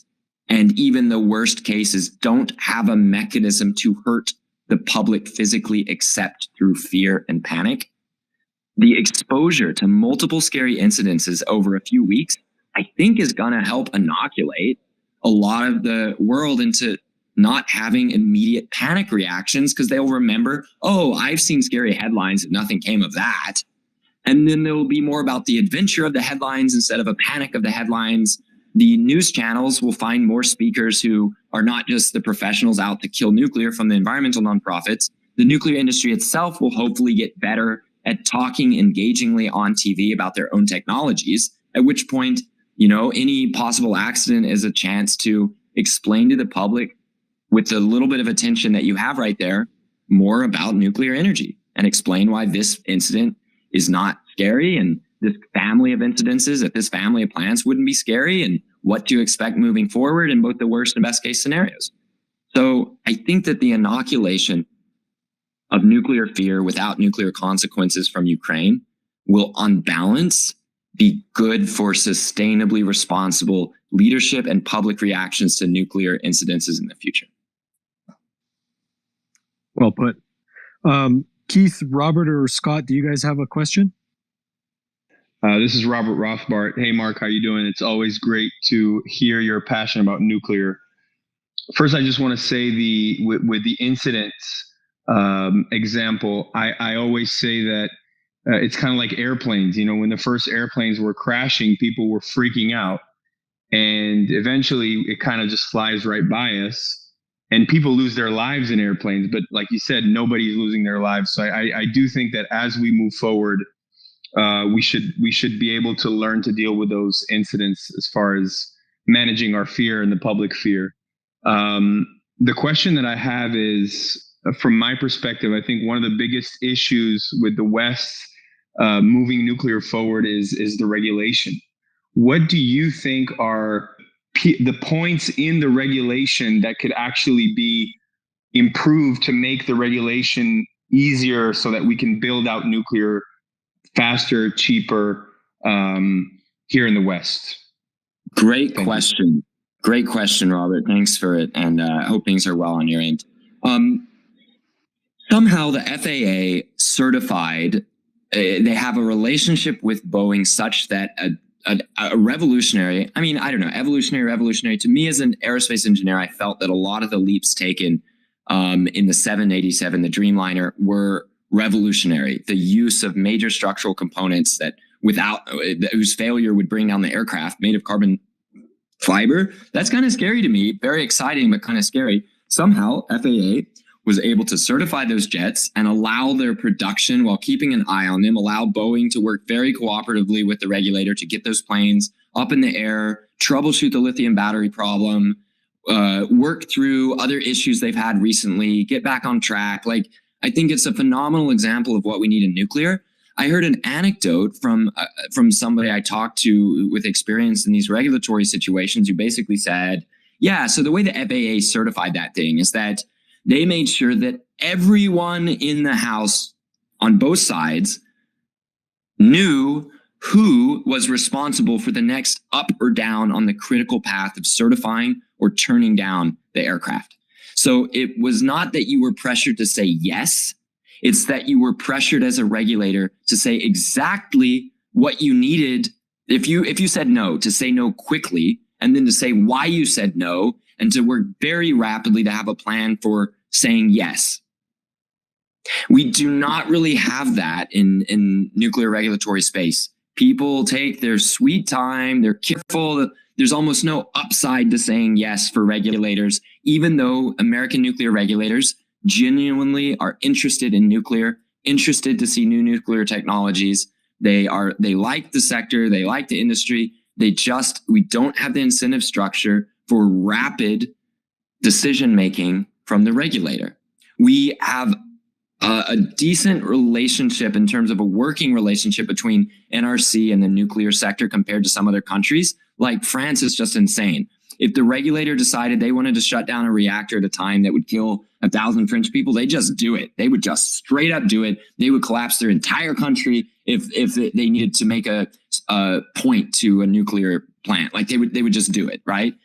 In the US, there's a much more cooperative dialogue from what I've been told, but that's referring to existing plants. For new plants, we're still working on the culture of getting faster regulation. Again, not saying we want rubber stamps, but we want yeses or nos rapidly that make sense and are fixable. That's what we want, and we don't quite have it.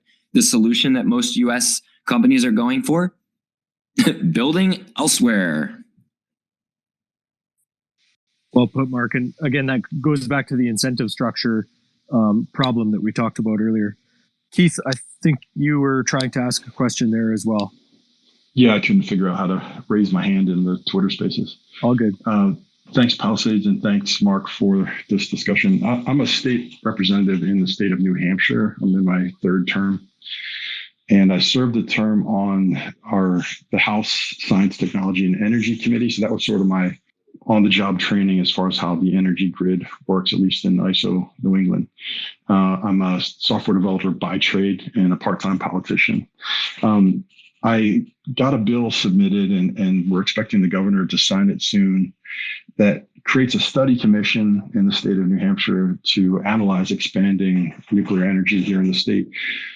Over half of our in-state generation is from nuclear. We have the Seabrook nuclear power plant that you're probably familiar with. And the original design was for 2 reactor sites, 2 pad sites. And because of protests in the 90s, activists prevented the second site from being built. So there is a possible, room for expansion at that site. I just wanted to put a plug in for the bill and then ask maybe how to maximize our rate of return on effort on this. It's if you go to nh.gov and there's a drop down for government, you go to the state legislature drop down and you can type in it's House Bill 543. There's a box that says find a bill. So it's House Bill 543. You can read the text of it. It focuses on exploring the current state of, or the near state of next generation 4 nuclear. But once the commission gets stood up, it would really be up to the chair to decide. The chair can have some leeway as far as what subject matter is explored. But because it's such a federal issue, I realize there's a lot of barriers to being successful with this. And so at a state level, what can a state do to foster nuclear energy within the state, create relationships with the industry, with capital, with federal regulators? And that's really what we're going to need to do once this commission is set up. So if you have any thoughts on that. Thank you so much for coming in that. I was just sitting here listening with a smile on my face. First of all, I graduated high school a few miles from Seabrook and never heard it mentioned except as a possible threat to health. So I didn't know anything about nuclear. That's pretty much the first time I had to think about nuclear energy was going to high school near Seabrook and learning about iodine pills because that's the only way they had to interact with it. So you guys have both a winning hand and a losing hand. The level of anger and pain you're about to see in New Hampshire with extreme electricity and energy bills, we're talking something that's never been seen before by most people living in New Hampshire. It will be brutal. Our PUC just announced that a few of the, the grid became, I'm drawing a blank on the word, but deregulated. And, restructured. And so they just announced 100% increases in generation rates coming. And then in the winter, we're going to get even more rate increases. So you're not wrong. So a few things.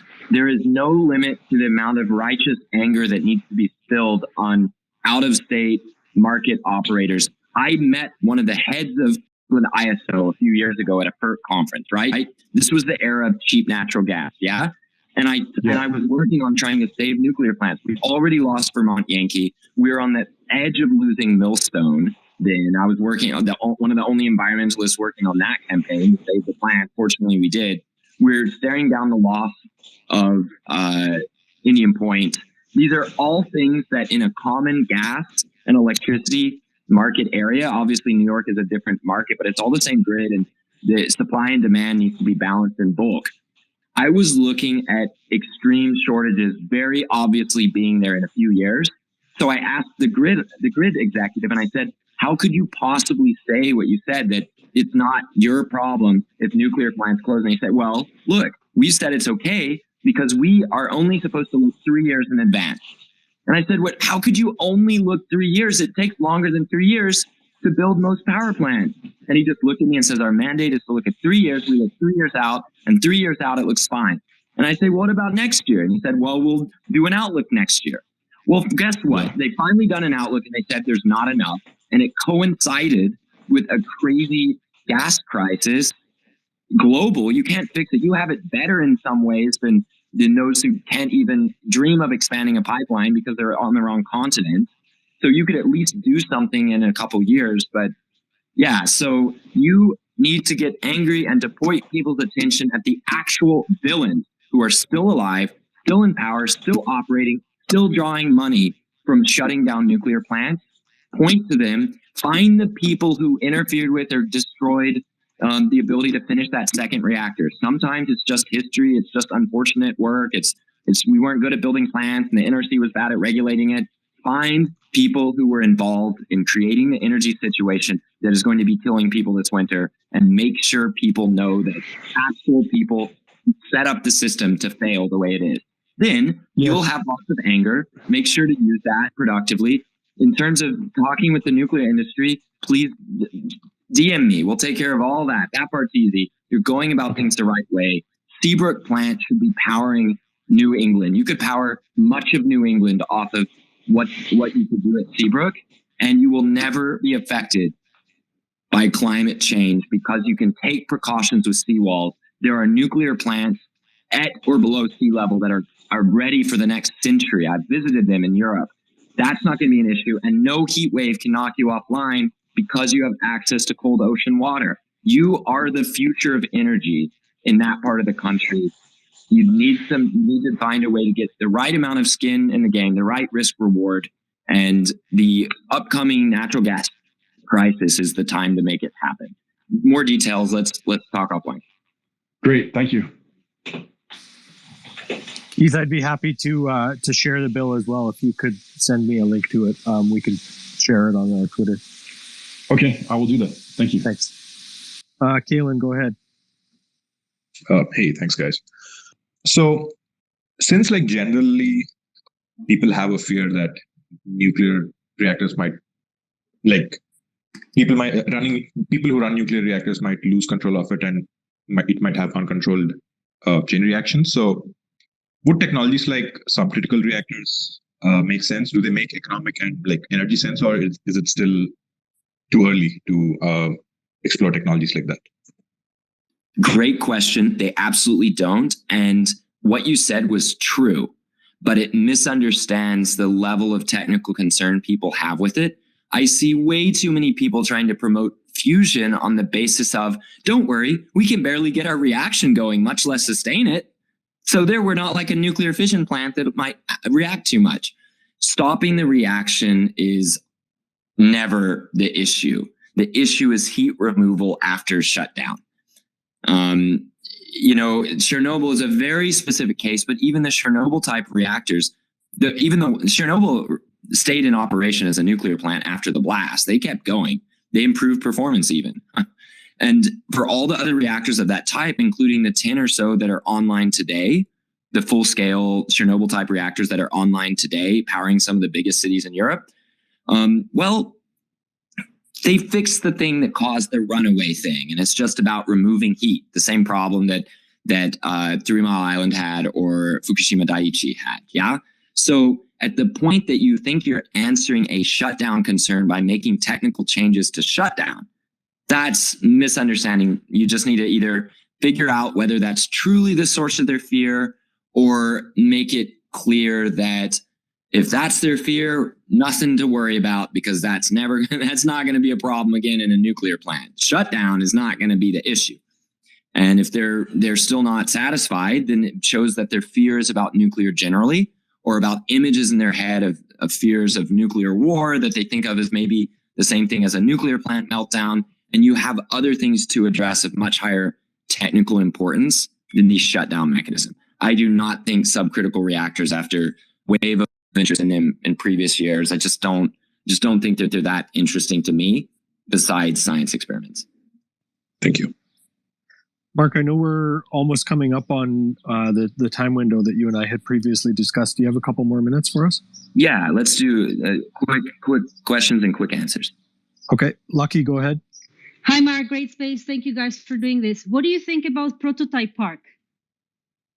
About Prototype what? Prototype Park, like having a land in the US where all the nuclear industry can actually start building and experimenting on building and testing. Because my understanding is that the nuclear industry is the only industry where you first submit the paperwork pretty much almost ready for completion or starting to build, and then you build. But while you're building, you may have to make changes, and that's what's slowing down the build. If public sentiment is right, I think it'd be a fascinating thing to pursue. You'd have to sell. People would have to be no longer fearful of tiny amounts of radiation. I'm not saying tiny amounts of radiation would work. They would need to get over that, almost call it like a sanitary or a hygiene response, where you feel like you're being infected. Like the microplastics thing, except for we don't really understand microplastics, and we do understand small doses of radiation. We know that if they are good or bad, the effect is so small that we can't tell. So question is whether that understanding can turn around with the turnaround in public sentiment to allow people to feel the excitement, the narrative, the story of returning to the old reactor experimentation that we used to do. One of the funny things about calling advanced reactors or Generation 4 or any of that other complete nonsense is that we've tried so many different types of reactors. They are fascinating experiments to read about. It's amazing to read the operational records and the reactor operators' memoirs and stuff like that. We've tried so many exotic reactors. The ones we use now, we use because performance became excellent, because they were the big winners in a battle to make cheap electricity. That's why we use the reactors we do. I would love to go back to an era where people can have an adventure and for a lot lower cost and a lot less time experiment with different types of reactors, but you would have to get a public that was genuinely excited about that sort of activity enough that a reactor having an issue would not be seen as a problem with nuclear generally, but as an issue for that reactor and that team in that park. Does that make sense? At the moment, anything that happens to nuclear is happening to nuclear everywhere. A fear of one plant is universal, whereas airplanes get out of this by people not fearing airplanes generally just because one airplane crashes, if that makes sense. So if a few years from now, when we have less cultural baggage about nuclear in general, we're definitely close to the point where excitement about nuclear or shortages of nuclear energy would lead to public acceptance for a reactor park. You're certainly not going to hurt nature. That's not the problem. But it never really was with nuclear, was it? It wasn't about nature. Uranium Cranium, go ahead. Hey, thanks for taking my question, Mark. Question would be, is the decommissioning of Vermont Yankee permanent and irreversible? I understand that large component removal by Orano is occurring and may be complete pretty soon, but is there any potential for that site to host an advanced reactor or something else in the future? Just any thoughts on Vermont Yankee? Yes. So the site, almost by definition, is physically capable of removing waste heat from a 600 megawatt thermal power plant, coal or gas or nuclear. So the site physically can return to that. I think it should. I have long been skeptical of one of the companies that is buying up nuclear plants to rip them apart super fast. They've said, no, don't worry. We want the site and we'll put new nuclear on it. Well, I've seen some evidence they're closer to actually wanting to put new nuclear. So I'm seeing more optimism about restoring nuclear operation at sites that once hosted. Of course, you have the difficulties that nuclear plants in operation are very popular in their neighborhoods, in their states. Almost by definition, if it is a deal breaker for you to live near a nuclear plant, you either leave or you didn't arrive in the first place. Yes, you start to have a reverse of that filter if a nuclear plant leaves. So there's some difficulty in restoring operation.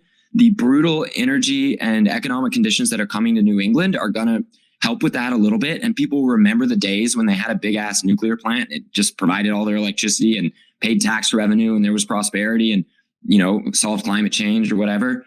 Well, Vermont used to be a major producer and exporter of electricity by the standards of states in New England. Now it is just a little parasite on the New England grid.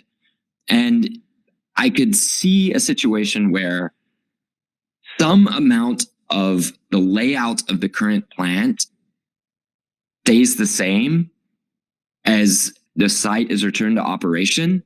You're not going to use the metal. You're not going to use the equipment inside the reactor containment again. Yeah, I feel like we're the Germany of New England. Oh God! I mean, the plants that just closed are in a state that is better than what we're talking about with Vermont Yankees. 6 or 7 years after the closure, but it's not. It is a time issue. 2 of the plants that have just closed in Germany have not started disassembling anything. Restart could be in a matter of months, depending on what level of power you wanted to operate at, or if you wanted a full load of fuel, then it'd be somewhat longer and you need to reassemble the staffs. But yeah, in some ways, Vermont is Germany, but with more hope politically and less hope physically, because Germany still has nuclear plants in operation right now. Zach, go ahead. Quick question. Hey, I just wanted to know, what's it going to take for North America to clean up our act and get to be enrichment powerhouses? Because that's another issue of ours. Thanks. Have a good one. Yeah, for sure. That one's easy. The initiating events have happened already. Expect it. A short, quick answer, Mark. Kind of non-typical for this long conversation that we've had. Yeah, it's because it's all good. It's happening. Mm-hmm. It's happening. So it's going to occur. It's just going to be a few years. Mm-hmm. Well, Mark, I really appreciate you spending 2.5 hours here with us, explaining all of this to us. There's so many different issues here that we went over. This is going to be available on our YouTube, all of our audio platforms as well. So if anybody wants to go back and listen to it, they can. And everybody should go and follow Mark at Energy Bants. You post a lot of great articles and great tidbits to really help educate everybody in all of these subjects. Hey, thanks for having me. And DMs are always open at any time. Thanks so much again, Mark. Take care. Bye. Thanks to everybody for tuning in today. Hope you enjoyed it, learned something. And we'll be back next week all about silver.